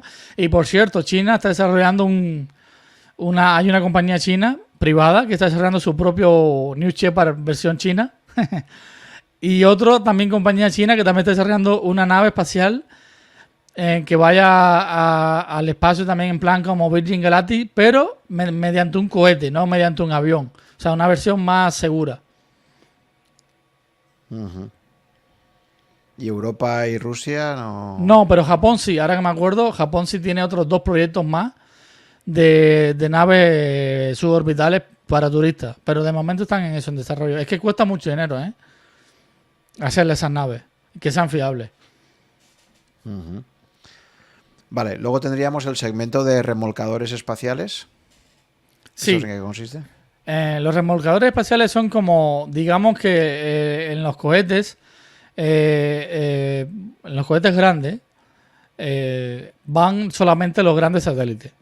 Y entonces los pequeños satélites que quieren ir, tienen que ir a la órbita que quiere el satélite grande, en el tiempo que quiere, en el momento del año que quiere ir el satélite grande, y tienen que ir como a remolque, ¿no? Son como como los parásitos ahí al lado del tiburón, los pequeños pececitos tienen que ir esperando que el tiburón se mueva. Entonces, de ahí surgen las pequeñas compañías de lanzadores pequeños como Rocket Lab, como Astra Space, etcétera. Pero entonces Elon Musk muy inteligentemente ve que le están haciendo competencia y que esos cohetes pequeños hoy en día son pequeños, pero si los dejas crecer esas compañías, como está sucediendo con Rocket Lab y con Relativity Space, que por cierto no lo he comentado, que también va a crear un cohete reutilizable bastante grande que va a competir al Falcon 9. Si los dejas crecer, le van a hacer competencia a SpaceX. Entonces él se inventa una idea muy inteligente que se llama Rideshare, que básicamente es llenar su Falcon 9 lleno de pequeños satélites. Eso tiene solamente un pequeño problema, que cada satélite de esos pequeños va a una órbita diferente. Entonces se necesita, si el Falcon 9 es un camión, dentro del camión hay un taxi que son los remolcadores. Los remolcadores espaciales se aseguran de que te van diciendo, bueno, tú vas a quedarte en esta calle, yo te dejo, luego tú, número 2, vas a dejarte en esta otra calle de Madrid, te voy a dejar, y por último a ti te vas a quedar en Valencia y te llevo hasta Valencia, por ejemplo. O sea, básicamente un remolcador espacial lleva los cohetes, los satélites pequeños hasta las órbitas específicas que necesitan. Y ahí ahora mismo hay algunas empresas ya introducidas en este segmento. Sí, hay una muy famosa que es Exolaunch, que es alemana, que es una de las más veteranas. Luego está una italiana que tiene inversores potentes detrás, que es The Orbit. Otra americana que es Spaceflight, que es muy grande, ha lanzado muchos satélites al espacio. Y bueno, los rusos también tienen sus propios remolcadores. Y por supuesto, por cierto, Jeff Bezos está creando su propio remolcador, lo que de momento es un proyecto secreto. Y entonces la última es Momento Space, que tiene la novedad que sus motores son a través del agua. Algo con mucho futuro si empezamos a explotar el agua en la Luna o de los asteroides. Entonces, ya cotiza en bolsa. Es la única remolcadora espacial que cotiza en bolsa. De momento le ha ido bastante mal, la verdad. Pero porque no han lanzado un remolcador de momento que haya triunfado en una misión. Pero este año ya tienen 3 misiones oficiales. Las 3, si no me equivoco, van con SpaceX, o por lo menos 2 van con SpaceX seguro. Y ya Momento Space, el mando lo han tomado los militares de Estados Unidos. El que fue el fundador de Momento Space ha sido retirado porque era ruso y por temas de seguridad le pidieron que saliera de las acciones. Entonces es una compañía con mucho potencial futuro, porque además, para lanzar grandes cargas a la Luna y sobre todo a Marte, que queda 6 meses, la tecnología va a ser mediante remolcadores y yendo de forma pasiva, en órbitas lentas. Uh-huh. Y ya el último segmento que está emergiendo serían compañías espaciales con negocios disruptivos, ¿no? Con cosas completamente nuevas, ¿no? Ahí ¿qué hay? Una de las más que me gusta a mí es eSpace, que es japonesa, que básicamente ya tiene como 4 misiones aprobadas y financiadas, y ya este año va a ir a la Luna a lanzar su lander, y van a lanzar un pequeño rover ahí japonés que se llama Hakuto, y van a empezar a explorar cómo la tecnología que tienen ellos para empezar a minar el hielo de la Luna para dárselo a la ESA y por supuesto a la NASA. Y claro, para la futura base de la NASA, que se llama Artemis Base Camp, que ya es oficial, o sea, falta construirla nada más, pero es un proyecto oficial. Entonces, la otra que me encanta es... Pero entonces, ¿tú crees que el hielo de la Luna se va a pagar bien? Muy bien. Para hacerte gin tonics allí. Sí. No, es que imagínate, llevar una botellita de agua a la Luna cuesta miles de dólares. Si los traes de la Luna, por muy caro que imagínate, te cuesta una botella de agua a $500. Sigue siendo $9.500 más barato. Uh-huh. Eso es curioso, es verdad que históricamente recuerda la época donde la nieve era un gran activo, donde tenías nieve y había gente que se dedicaba a recolectar nieve y luego la vendía como hielo y era todo un negocio, vamos. Sí, la Edad Media se hacía para los reyes y para los aristócratas. Uh-huh. Por aquí sería un poco lo mismo, pero en la Luna, ¿no? Mm. Y luego, Sí. bueno, todo el sector de minería en general espacial es muy interesante, ¿no? Ahí están también, bueno, creo que hay un asteroide, ¿no? El Psyche, creo, ¿no? Que se cree que tiene, pues, una cantidad de minerales que en la Tierra se paga muchísimo, que podría ser algo también muy interesante, ¿no? Sí, sí que es es un núcleo planetario más grande que hay en el sistema solar. Y ya este año se va a lanzar la misión Psyche, que va a explorar el asteroide Psyche. Y está lleno de platino, de oro, y de hierro y de titanio. Y entonces se cree que vale billones y trillones y podría cambiar la economía de la Tierra. Sí, pero claro, ahí en términos, o sea, la capacidad tecnológica para poder empezar a explotar eso y extraer de ahí minas, etcétera, eso se necesitan, vamos, muchísimos años, ¿no? ¿A qué distancia está de la Tierra? O sea, que decir, para hacer una misión de ese tipo que puede permitir extraer minerales, haría Millones de falta... kilómetros, está muy lejos. Pero hay otros asteroides que son los asteroides NEAR, que son asteroides justamente peligrosos para impactar con la Tierra, que están muy cerca de la Tierra, que están en la órbita lunar. Por eso muchas veces hablo de la economía lunar, que no solamente la Luna, sino asteroides cerquita. Y entonces, ya en su momento, en el año 2000, salieron las compañías Deep Industry Resources, DSI, y la otra era Planetary Resources. Y yo, wow, tú decías, wow, de verdad que esto va en serio. Al final las dos fracasaron, entre comillas, porque digamos que propusieron entonces crear satélites de observación, empezando por ahí, empezando a ganar dinero y creando motores, por ejemplo, de agua. Y fueron, pero no fracasaron del todo, sino que fueron compradas por compañías más grandes. Y por ejemplo, Deep Space Industry fue comprada por una compañía holandesa espacial que se llama Bradford Space. Y también Planetary Resources también fue comprada por otra compañía. Entonces, Jeff Bezos, perdón, es uno de los que quiere, y ULA, por cierto, de Lockheed Martin y Boeing, tienen dentro de sus planes crear la economía lunar para los próximos 30 años, que haya 1000 personas en el espacio trabajando, y yo me lo creo, eso sí me lo creo, ya en explorando los asteroides cercanos y entonces trayendo tanto el hielo como el titanio, el oro, todo lo que se encuentre y llevándolo aquí a la órbita baja de la Tierra. Vale, entonces, además de minería lunar, qué otros negocios están emergiendo ahí en esa categoría un poco cajón desastre? Bueno, otra compañía que me encanta y también japonesa es Astroscale, que básicamente la compañía número uno o la más pionera hoy en día, que es de recogida de basura, la que tiene la tecnología más avanzada, y ya está lanzando, ya lanzó su primera misión y ya probó un poco cómo capturar un satélite destruido, y ya este año creo que también van a lanzar otra misión más para intentar capturar un asteroide. Pero claro, hay una misión de la ESA, de la compañía Clear Space, que es una compañía europea, si no me equivoco, es de Luxemburgo.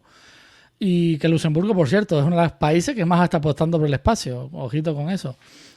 Y entonces... Bueno, también me decías otro país aún más increíble, porque Luxemburgo efectivamente es un país muy pequeño, pero muy rico, ¿no? Pero hay un país rico. africano que me Ruanda. comentaste, ¿no? Ruanda. También un poco lo de Ruanda, porque eso me parece increíble, ¿no? Bueno, Ruanda, el presidente Paul Kagame está haciendo un trabajo extraordinario. Ha sido un unionista que dijo que las dos tribus principales del país no se iban a hablar más de esas dos tribus, sino que se iban a... porque hubo una guerra civil en los 90 terrible. Y entonces él dijo que todos los ruandeses eran ruandeses y ya está. Entonces, desde el 90, a finales del 90, él cogió el poder, o principio del 2000. Entonces, y lleva muchos años ya en el poder, pero lo está haciendo muy bien. Ruanda es uno de los países que más crece de África, de los más estables, de los más limpios. Si uno ve los documentales de su capital, es muy moderna, muy limpia. Están instalándose muchas compañías tecnológicas en Ruanda. Y entonces él ya invirtió en OneWeb, pero OneWeb quiebra. Y entonces han entrado nuevos inversores en OneWeb y él como que se ha dicho, bueno, pues me voy a crear yo mi propia megaconstelación.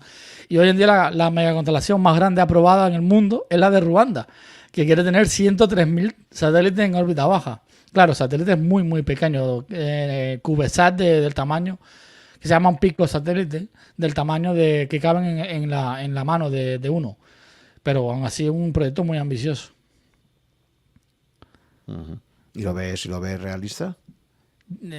Quizás 100.000 no, pero 20.000, 25.000, si se lo proponen en serio, sí, porque podrían ser los pioneros de África, sí. ¿Qué más? Entonces, bueno, entonces, de momento 2 japonesas. Sí. Esta de limpieza de basura espacial, esta tiene negocio seguro, claro, todo el tema medio ambiente. Mucho negocio. Ya tiene inversores muy potentes detrás. Ha levantado como 600 millones de dólares. Y por cierto, y Space, la de la minería lunar, Airbus, entró en la última ronda 160 millones de dólares metidos. Que ya Airbus Ventures está invirtiendo mucho en compañías espaciales. La otra que me gusta mucho es Orbit Fat, que por cierto Northrop Grumman y Lockheed Martin han invertido en ella en la última ronda. Y quiere ser la primera gasolinera espacial. Ellos quieren tener grandes satélites que tengan mucho combustible, mucho propelente en órbita baja. Y que estos remolcadores espaciales ya han firmado un acuerdo con Astroscale para rellenar un satélite de limpieza de basura, para darle más propelente y que pueda seguir haciendo limpieza de basura. Ya es una misión oficial, ya la han aprobado. Y entonces ellos quieren que entonces los remolcadores espaciales se llenen de combustible mediante sus gasolineras espaciales y que puedan seguir remolcando satélites en órbita baja, por ejemplo. Y me parece una compañía muy, muy interesante. Uh-huh. Bueno, y tenemos ahí también la famosa Starlink de Elon Musk, ¿no? Sí, que ya él ha dicho que cuando empiece a dar cash flow positivo, la va a sacar a bolsa en los próximos 3, 4, 5 años. Vamos a ver si no se le adelanta Jeff Bezos con su proyecto Kuiper. Explica un poco, sí, a ver, bueno, Starlink, que creo que por cierto en España ya ha empezado a dar servicio, creo que ahora en enero. Lo que pasa es que es muy caro y, bueno, de momento, pues, cuenta un poquito cuál es la idea de Starlink y esa competencia que le puede hacer Jeff Bezos. Bueno, Starlink, la idea era, cuando él la lanzó, eran 3.900, bueno, básicamente redondeando 4.000 satélites en órbita baja. Luego Elon Musk se ha venido como siempre muy arriba, él siempre piensa demasiado en grande y ha dicho, no, mi primera fase van a ser 12.000 satélites en órbita baja, que creo que son más satélites de lo que se han lanzado en toda la historia de la humanidad. Y lo va a lanzar supuestamente en los próximos 5 años, por lo cual necesita su Starship funcionando para lanzarlo. Ha dicho que con los Falcon 9 no tiene suficiente cohete para lanzarlo. Y ha dicho que su fase final, no se queda contento con 12.000, va a tener 42.000 satélites. Y no son satélites pequeños, estamos hablando de satélites de 200 kilogramos, porque encima van a tener tecnología láser de comunicaciones. Y si él estima, habría que verlo si es verdad, que va a costar entre 1 y 10 billones de dólares. Yo creo que va a salir de más. Pero bueno, ya veremos. Entonces, bueno, recordemos, a veces mencionas la palabra billones, recordemos que estamos hablando de billones billions americanos, que son 1.000 millones. Ojo, 1.000 millones, porque... sí, 10.000 millones, sí. Uh-huh. Vale, entonces básicamente es darte servicio de internet por satélite. Y muy rápido. ¿Y esto qué demanda tiene? Bueno, porque claro, evidentemente las grandes ciudades ahora mismo van bien servidas, ¿no? Estos son para ciertas zonas. Básicamente Estados Unidos, Canadá y Australia, que tienen muchas zonas despobladas, con terrenos muy grandes y que tienen muchos habitantes todavía que no tienen internet. O tienen un internet pésimo que se lo da Viasat, casualmente en la que he invertido, pero que funciona, funciona. De momento es la única que funciona. Entonces, él promete que sus satélites en órbita baja van a ser, y es verdad, porque al estar en órbita baja el internet, la señal llega mucho más rápido, y con láser encima va a ser aún más rápido. Pero... Y una idea interesante también que comentan los amantes de las criptomonedas, y es que, claro, ahora en ciertos países, si se prohibiera, ha habido veces que ha habido un apagón de internet, un país, porque no quería que, pues claro, ya cuando es vía satélite ya es difícil que ese país lo pueda controlar, ¿no? ¿O crees que se puede controlar también? Bueno, muchos dicen que el principal cliente de Starlink va a ser el Pentágono, o sea que básicamente está... Por cierto, Starlink ha sido vetado en la India, China no quiere ni saber hablar, Rusia por supuesto que tampoco, Rusia tiene su propia mega constelación y China también. Y la India invierte en OneWeb. Bharti Global es uno de los pionerios de la India que está invirtiendo en OneWeb. Y la India ha prohibido Starlink en la India. Y Pakistán ha sido el último país que ha dicho que no quiere tampoco Starlink en su país. Que de momento le niega y que prohíbe que los suscriptores de Pakistán se suscriban a Starlink. Porque ya SpaceX estaba ofreciéndolo en Pakistán. Claro, entonces si un país regulatoriamente no lo permite... Lo único es que te lo montes de Strangis, ¿no? ¿O no se va a poder porque es que tienen que instalar o sea, tienes que instalar un equipo que vale $500 y tienes que instalar una antena fija en tu casa que no es un móvil ni nada Y entonces, no, si no te lo permiten, Starlink no va a poder entrar en esos países. Además, que te los pueden derribar, ¿eh? Pakistán y China y, India y Rusia tienen antisatélites que si quieren te derriban Starlink, ¿eh? Mejor no meterse con ellos. Ya. Y 10 Bezos en la competencia, entonces. la competencia. Sí, ¿qué es eso del proyecto Kuiper? ¿Y qué relación Bueno, tiene Jeff con Bezos muy Amazon? inteligente ha dicho, yo me voy a hacer también un mega constelación, pero mucho más razonable, que va a ser de 3.700 satélites, aunque ahora están hablando de una segunda versión que va a tener hasta 7.000 y pico, pero de momento la oficial es 3.800 satélites más o menos. También en órbita baja, a la misma altura que los Starlink. Desde el principio van a tener tecnología láser, cosa que los 2.000 satélites que tiene SpaceX en el espacio, básicamente en 1900, no tienen, no tienen tecnología láser, no tienen. O sea, él ha esperado a tener las versiones más avanzadas para lanzarlos con láser, pero mientras tanto iba lanzando las versiones .1.0, muy típico de los MU. Jeff Bezos ha dicho que no, que él cuando los lanza con láser desde el principio. Y entonces es una constelación mucho más pequeña. Amazon tiene billones de clientes en el mundo que los puede, digamos, que podría dar incluso hasta servicios de televisión, Prime, por su Kuiper, una de las ideas que surgen en Internet. Y además, por supuesto, competir para... Amazon compitió contra Azure. Amazon Web Service compitió contra Azure para el proyecto Jedi del Pentágono, un proyecto secreto de información en la nube del Pentágono. Y lo ganó Azure. Pero el programa se va a renovar ahora en 2026, 2027. Y muchos hablan que el proyecto Kuiper de Amazon, de Jeff Bezos, es vital para ganarles ese contrato a Azure de Microsoft. Uh-huh. Bueno, pues ya que hemos sacado a estos dos personajes tan famosos y tan conocidos, creo que tú has tenido una evolución ahí, ¿no? Porque inicialmente un poco tu héroe era Elon Musk, que era el más visionario, pero bueno, tú ahora tu cuenta en Twitter es Everything Blue Origin y claramente eso ya está diciendo que te crees mucho más y parece que te gusta mucho más el enfoque que le está dando Jeff Bezos a todo esto, ¿no? Sí, porque, bueno, es que Blue Origin, los primeros años de Blue Origin pasó de incógnita en el mundo espacial. Apenas se comentaba de ella, estaba en modo secreto y no fue hasta 2008 más o menos ahí que salió un pequeño vídeo ahí de una pequeña nave que se llamaba Goddard, que hizo un vuelo de unos pocos metros hacia arriba y volvió y siguió en modo secreto, mientras que SpaceX estaba con su Falcon 9, con su Falcon 1, luego el Falcon 9, la Dragon 1 de carga, la Dragon 2 tripulada, el Falcon Heavy, que en momentos es el cohete más pesado operativo en la actualidad, hasta que se lance el Space Launch System de la NASA y luego la Starship y el New Glenn. Y entonces Elon Musk me pareció un visionario. Me gustaba mucho su idea de... Bueno, hay que decir que no funda Tesla, pero fue el que apostó por Tesla fuerte. Y con SolarCity también creía en su idea de los techos con paneles solares. Entonces decía, bueno, este hombre todo lo que ve y todo lo que piensa es futurista, Neuralink, conectarnos al cerebro, etcétera, etcétera, ¿no? Hyperloop, que también fue un poco su idea. Pero llega el fraude, porque lo han acusado de fraude y todavía está en juicio, de SolarCity. Yo iba a invertir en SolarCity. Es más, creo que yo fui quien hice el hilo de SolarCity en Rankia, o fue Solrack, no estoy seguro cuál de los dos lo hicimos, pero participamos mucho los dos. Y no me gustó un pelo cómo él compra SolarCity a un precio de derribo y de forma un poco fraudulenta, que de momento está en juicio con la SEC. No se sabe qué va a pasar. Y entonces muchos accionistas de SolarCity se dicen que le robaron la compañía.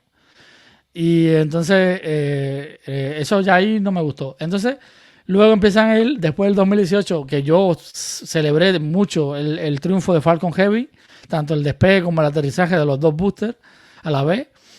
De pronto él empieza a hablar de Marte y empieza a hablar de que su Starship va a estar en 2021 en la Luna. Y yo al principio me lo creo, pero entonces empiezo a ver que primero la Starship cambia de fibra de carbono y cancela todo. Años de desarrollo.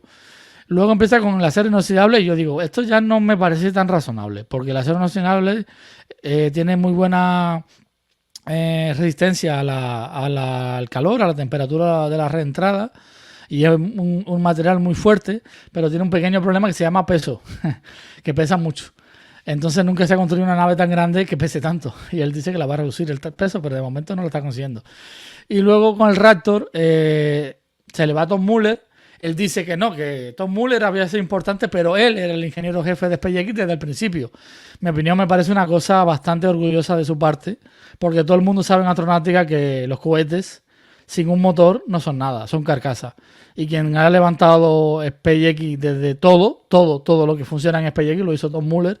Y él básicamente le dio las gracias y le dijo, bueno, sí, has hecho tu parte, pero SpaceX gracias a mí. Entonces me pareció un poco orgulloso de su parte. Luego también vino la parte que es un poco polémica por él, de los niños que estaban con peligro de ahogarse en una cueva en Tailandia. Y bueno, no voy a comentar mucho de eso, pero básicamente trató muy mal al hombre que estaba llevando el tema del rescate, lo acusó de cosas muy feas. Y ahí eso no me gustó tampoco un pelo de los Mu. Y entonces siguió con su obsesión para Marte y yo digo, analizando todos los peligros, las dificultades del viaje a Marte y que él quiere ir con propulsión química, que la NASA ya ha rechazado ir con propulsión química, me parece un disparate lo que está proponiendo. Y entonces yo creo que la Starship le puede funcionar para lanzar su constelación, mega constelación Starlink, y para ir a la Luna, porque ha sido inteligente, ha conseguido el contrato de Artemis para hacer el aterrizador lunar, pero no me creo nada a su proyecto marciano. Entonces llega Jeff Bezos, y a lo contrario, es discreto, me parece un genio empresarial, me parece el mejor empresario del siglo XXI, Jeff Bezos. Amazon me parece una compañía increíble y creo que lo mejor, mi opinión creo que lo mejor de Amazon no se ha visto todavía. Creo que Jeff Bezos ha sentado las bases de Amazon, pero los próximos 20 años Amazon van a ser increíbles. Mi opinión. Y Blue Origin es igual. Blue Origin es un pequeño iceberg que apenas se ve la punta en la superficie, pero es un gigante que está todavía escondido y este año ya se cree que se va a lanzar el New Glenn. Yo creo que quizás no se lance este año New Glenn, pero si no se lanza este año, se lanza a principios del 2023.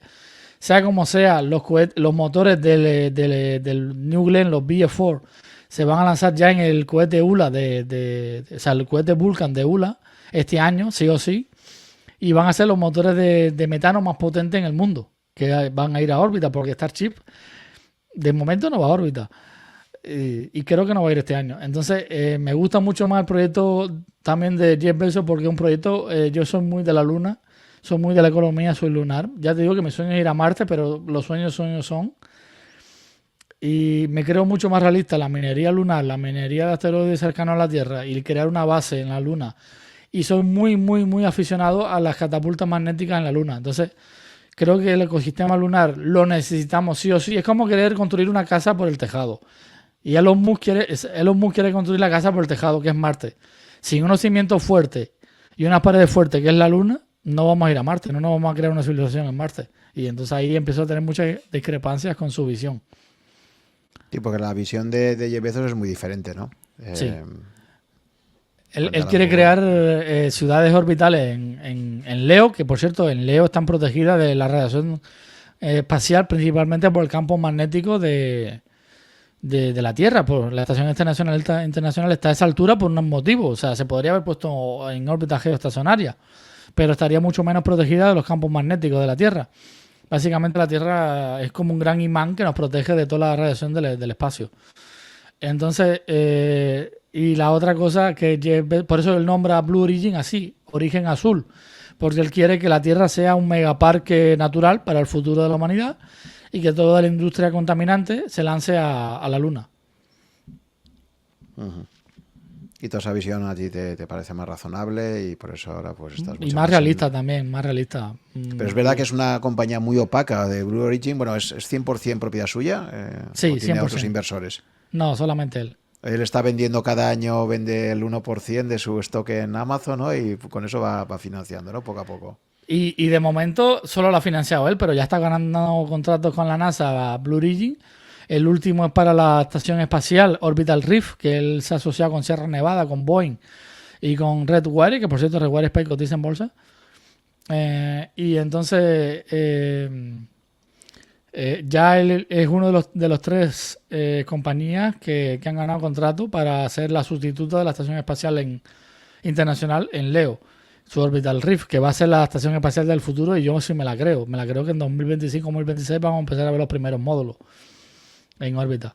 Y bueno, Jeff Bezos también está El turismo suborbital creo que lo va a arrasar él con su New Shepard. Es más, ya Emiratos Árabes, ¿cómo no? Le ha pedido a Jeff Bezos crear una franquicia de New Shepard en Emiratos, que se lance New Shepard desde los de Emiratos Árabes. Y yo creo que va a pasar este año, se va a empezar a construir la rampa en Emiratos. Ya salió una noticia en los periódicos de Emiratos. Y el New Glenn creo que le va a dar mucha competencia al Falcon Heavy y al Falcon 9. Es un cohete mejor, mi opinión. Es de metano, un propelente menos contaminante para los motores, deja menos hollín en los motores, entonces es más fácil de reutilizar. Y además, Jeff Bezos no se queda atrás y quiere que su segunda etapa sea reutilizable y ha creado el proyecto Jarvis, que se parece un poco a la Starship, pero en versión pequeña, que también va a ser de acero inoxidable y que va a llevar, de momento, carga, pero algunos hablan de que va a ser una nave con tripulación también para hasta 20 astronautas en órbita. Uh-huh. Y luego hay por ahí también más modelos de negocio que están emergiendo, ¿no? Que hay más compañías por ahí. Sí, está ARKit, por ejemplo, que quiere crear computación cuántica, que ya cotiza en bolsa. Yo he invertido y he ganado 2 veces con ella. Ahora está bajita de nuevo, estoy invirtiendo. Está financiada por la ESA, ya tiene contrato con la ESA, es una compañía británica. Y ahora mismo firmó un contrato con una compañía, con una organización de Australia, también para dar servicio cuántico. Luego está también Velo 3D, que es una compañía de impresión en 3D para motores de cohetes y cohetes espaciales, que tiene contrato con muchas compañías espaciales. También está... bueno, hay varias más también disruptivas. Sí, esto de los exoesqueletos, los Sarcos. Sí, Sarcos Technology, que creo que las personas cada vez van a trabajar más, las pensiones las vamos a coger a los 80 años a partir de ahora. Y entonces ya en Japón está pasando, que con 70 años los japoneses siguen trabajando y están utilizando los primeros exoesqueletos. Entonces en el espacio, sobre todo para la luna y la minería lunar y en los asteroides, creo que, mi opinión, creo que los exoesqueletos van a ser vitales para esos trabajos. Y no solamente para que los humanos trabajen con ellos, sino que Sarcos Technology está desarrollando exoesqueletos que sean autónomos y que sean teledirigidos desde la Tierra, por ejemplo.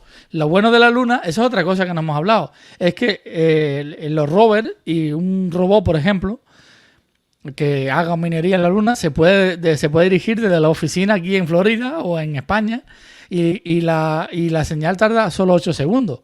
Pero es que para Marte, los rovers tienen que ser autónomos con inteligencia artificial porque es que la señal tarda de mínimo 8 minutos a un máximo 25 minutos. Entonces como que está complicado hacer teleoperaciones en Marte. Muy bien, Eri, pues hemos hecho un poco un repaso que supongo que es un poco denso porque la gente que no conozca mucho es una cantidad de compañías y de tecnologías espectacular.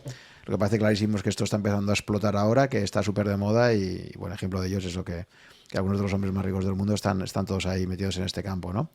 Bien, ahora pasaríamos ya por la recta final. Sería que me comentabas, como hago siempre, me gusta que la gente tenga skin in the game. Entonces tu cartera personal en estos momentos, de alguna forma, ¿cómo lo tienes? ¿Cuál es un poco tu estrategia de inversión y qué parte ocupa esta economía espacial dentro de tus inversiones actuales?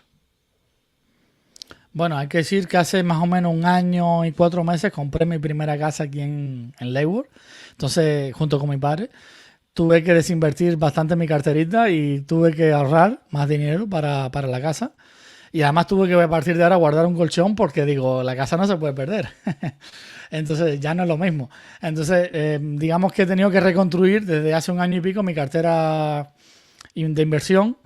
Y llegado a un punto que al principio la empecé a reconstruir, ¿cómo no? Porque empezaron a salir muchas compañías espaciales y sigo creyendo que están muy baratas. Y ahora incluso hice un post en Rankia reciente que lo publiqué, que digo que es el momentum, comprad ahora. Vaya, diversificando, ojito. Hay que diversificar mucho. Entonces, mi skin in the game es que empecé con un 100% de mi cartera, la fui creando espacial, 100% pura. Y ahora estoy diversificando a marcha forzada en materias primas, en compañías de materias primas, de oro plata. Estoy comprando también monedas de oro plata física. Me estoy aficionando mucho a eso. Estoy comprando muchas compañías defensivas, que hice también un post sobre las 14 defensivas. Las estoy comprando todas las compañías de esa lista. Estoy comprando REITs americanos que dan dividendos altos y también otras compañías tecnológicas, pero que no sean espaciales, ¿no? Y de carro, por ejemplo, Ford estoy comprando mucho y también tengo en XPeng, que es China, también de coche, perdón, carro, no coche. Es que esa es como se dice aquí en Estados Unidos, los latinos, de coche eléctrico. Entonces, mi objetivo... Tu estrategia básicamente inversora es stop picking, así te gusta ir a buscar compañías concretas que consideras que están a buen precio, ¿no? Porque tú eres muy value también, ¿no? Supuestamente, es decir, que creo que uno de tus referentes intelectuales es Warren Buffett y Charlie Munger, ¿no? Sí, son muy value, pero value de calidad, no como hay algunos gestores que les gusta deep value, un value de estilo Graham, de coger las cerillas que están en la calle y darle la última calada. Evito eso. Busco value, pero de compañía de calidad. Y soy muy de Peter Lynch. He aprendido que con los años no se puede concentrar. Me gusta mucho, bueno, de ahí el nombre de mi blog, Small is More. Pequeñas más, me gustan mucho las pequeñas y medianas compañías, pero diversificando mucho. Ya no concentro, desde hace años no concentro en mi cartera. Y por cierto, aparte del stock picking, estoy empezando a comprar ETF. Hice un post también en Rankia de ETF de países. Y, por ejemplo, estoy empezando a comprar el ETF de Brasil, de la bolsa de Brasil, el ETF de la India. Quiero comprar el ETF de Rusia y en un futuro de Pakistán, de Vietnam, que me encanta Vietnam. Me parece un país que está creciendo una bestialidad, etcétera, etcétera. Vale, pero ETFs, ya que hablas de ETFs, alguien que quisiera invertir de forma indexada en el conjunto del sector espacial, una posibilidad serían los ETFs con temática espacial, ¿no? Sí. El problema que tienes es que creo que en España actualmente no sé si se pueden comprar este tipo de ETFs, ¿no? Porque ahí hay tres, yo creo que mencionabas tú tres en tu blog, ¿no? Estaba el de Cathie Wood, ¿no? Sí, el ARKX, el ETF UFO, que me encanta, que es el que más invierte en compañías espaciales puras, que digamos que más del 50% de su negocio sea espacial. Entonces un ETF que tiene muchas de las compañías pequeñitas estas que está saliendo. Y el otro ETF es el ROC, que es más bien de compañías clásicas, defensivas, como Lockheed Martin, Boeing, que también tengan negocios espaciales. Esos son los tres ETF que existen. Pero desgraciadamente a mí me han dicho muchos comentaristas en Rankia que no se pueden comprar a través de España. No entiendo por qué, pero bueno. Uh-huh. Tu forma de hacer ese stop picking es a través de algún broker norteamericano, ¿no?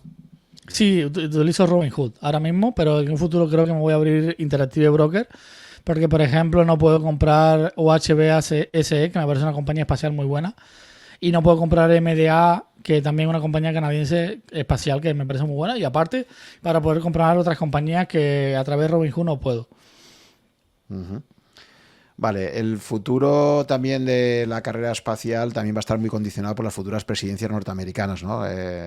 Comentábamos pues que si vemos estas últimas décadas siempre ha sido algo que ha influido bastante, ¿no? ¿Cómo ves un poco tú la relación que existe entre victorias demócratas y republicanas y los programas espaciales? Bueno, en este caso no voy a meterme mucho en política, pero Obama digamos que no fue muy bueno para el tema espacial. Pero en Estados Unidos no es una dictadura, es una democracia y el Congreso tiene más poder incluso que los presidentes. Él quiso cancelar todo el proyecto Constellation, que lo había hecho Bush, que quería ir a la Luna mucho antes de lo que estamos yendo ahora. Entonces él quiso cancelar la nave Orión, quiso cancelar el cohete Ares y bueno, y el Space Shuttle también lo retiraba. Entonces el Congreso le dijo, pero vamos a ver, nos va a dejar sin el programa espacial tripulado. Entonces le dijeron que lo obligaron a crear el programa Crew Program para que creara 2 naves tripuladas para la órbita baja, que hoy en día son la Starliner de Boeing y la Dragon 2 de SpaceX. Y la Orión de espacio profundo también se lo obligaron a seguir financiando. Y entonces el Ares sí se lo permitieron cancelar, pero le dijeron, bueno, cancelas el Ares, pero vamos a crear un cohete un poquito más pequeño, pero con una tecnología parecida. Y hoy en día es el Space Launch System, que llega desde el 2010 más o menos construyéndose. Y entonces llega luego Donald Trump. Y Donald Trump es el que crea el programa Artemis para volver a la Luna en un plazo y el que crea el presupuesto. Y Biden lo está manteniendo. Entonces, sobre el proyecto de ir a la Luna es algo tanto que republicanos y demócratas están de acuerdo. Entonces, porque hay principalmente una gran competencia de China. Y ellos saben que quien llegue primero se va a quedar con las mejores zonas. Y ya es algo de interés nacional. Incluso la Space Force está hablando de que Estados Unidos tiene que proteger el espacio sin lunar, como si fuera como si fuera el Océano Pacífico, ya no es algo en broma ya. Vale, y ya para finalizar, Eric, gente que quiera profundizar un poco en toda esta temática, ¿qué 3 referencias le darías así? Pueden ser contenidos audiovisuales, libros, en fin, cualquier tipo de material, de todo lo muchísimo que hay, pero si quieres ver un poco esa conexión entre espacio, economía, inversiones y tal, ¿qué recomendarías más? Bueno, esa es una buena pregunta. Porque hay mucho material, ¿no? Entonces, No, claro, porque no hay tanto material económico ¿no? y espacial. Espacial hay mucho, económico hay mucho, pero que una de las dos cosas no hay mucho. Bueno, yo le recomendaría los primeros Rankia. Humildemente creo que en mi blog hay cosas interesantes, pero bueno, quitando mi blog, le recomendaría Eureka, que es el mejor blog de astronáutica en español y diría que en el mundo se meten tanto rusos como americanos.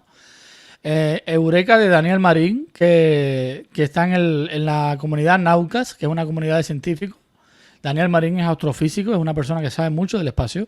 Entonces, todo el que quiera conocer un poco cómo es la tecnología espacial de astronáutica, quiera saber en qué está invirtiendo, necesita primero saber en qué está invirtiendo, ¿no?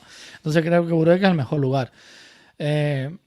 Luego recomendaría Seeking Alpha.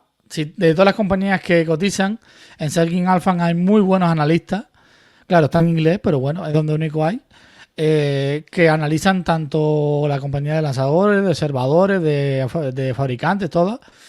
De Blue Origin, SpaceX también ya cotizan los tickers, ya cotizan en Seeking Alpha, tú los puedes tener, los puedes tener en tu portafolio y cualquier noticia tanto de Blue Origin como de SpaceX te llegan a tus noticias y llegan los comentarios de la gente criticando, comentando los futuros que tienen esas compañías.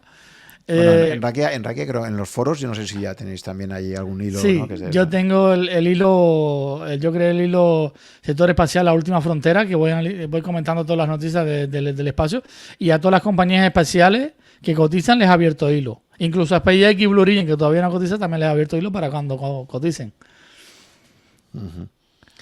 Y luego así materiales audiovisuales, documentales, películas, ¿qué cosas recomendarías más para que te parezcan más serias, mejor hechas y que no sean...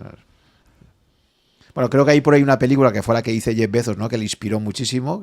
October Sky, sí. Sí, de Esa ahí es el funda Blue Origin. ¿no? Muy recomendable, muy bonita. Y basada en hechos reales, de un chico que vio cómo los rusos mandan el Sputnik y se quedó impresionado. Y luego él era muy fanático de Wernher von Braun y él quería trabajar para Wernher von Braun. Claro, era un chico que trabajaba en un pueblo de mineros de carbón, que su padre le decía, ¿qué vas a estar pensando en astronáutica y en ir al espacio si aquí lo que somos mineros? Lo que tenemos que mirar bajo tierra. Y él logra con sus amigos desarrollar los primeros cohetes líquidos de su estado, gana el premio del estado. Y bueno, no quiero spoilear mucho, pero al final, en la vida real, él trabajaba para la NASA, él llega a trabajar para la NASA. O sea que fue un sueño hecho realidad. Y esa película inspira a... Ya Jeff Bezos de la adolescencia le gustaba el espacio, pero cuando él vio la película esa en 1999, al año siguiente crea Blue Origin. Y él dice que fue una de las películas que lo inspiró a crear su compañía espacial. Bueno, compañías serias que hablan de documentales y del espacio. O documentales. Documentales hay muchos y muy buenos. Pero que tengan temas económicos y espaciales no me viene a ninguno a la mente. Creo que no se combina. Le recomendaría el que puse, el Space Race, que habla muy bien de la época de Korolev y Wernher von Braun, para que tengan una idea de cómo fue la época Apolo y de la URSS en las épocas doradas espacial. Y también los documentales de Netflix del Space Shuttle, del Challenger, cómo explotó y lo que pasó. Hay muchos documentales de la NASA que recomiendo que vean sobre Marte, para que vean lo antiguo que se han quedado, porque ya decían que para 2020 iban a tener bases marcianas en Marte. Y hablaban también de un poco de los retos, ¿no? De ir a Marte y cómo las tecnologías que hacen falta para ir a Marte me parecen muy interesantes. Y los retos económicos. Pero como tal, no conozco ningún contenido audiovisual y creo que no existe. O sea, si hay alguien que quiere escribir un libro económico de temas espaciales, va a arrasar porque no existe. No hay ningún libro que tenga economía, inversiones y espacio juntos. No existe todavía. Sí, es una oportunidad interesante, ¿no? No sé, también a nivel de universidades y lo de Space Economics también es algo que está empezando a... Sí, se está hablando ya. Ya existen en Estados Unidos hay libros de economía espacial. Pero que hablen de inversiones, no. Ya. Bueno, pues como vemos, un campo apasionante que está empezando a explotar ahora y con gente tan apasionada como Eric, pues la verdad es que nos hace aún muchísimo más atractivo profundizar sobre este tema, ¿no? Me parece un tema muy interesante.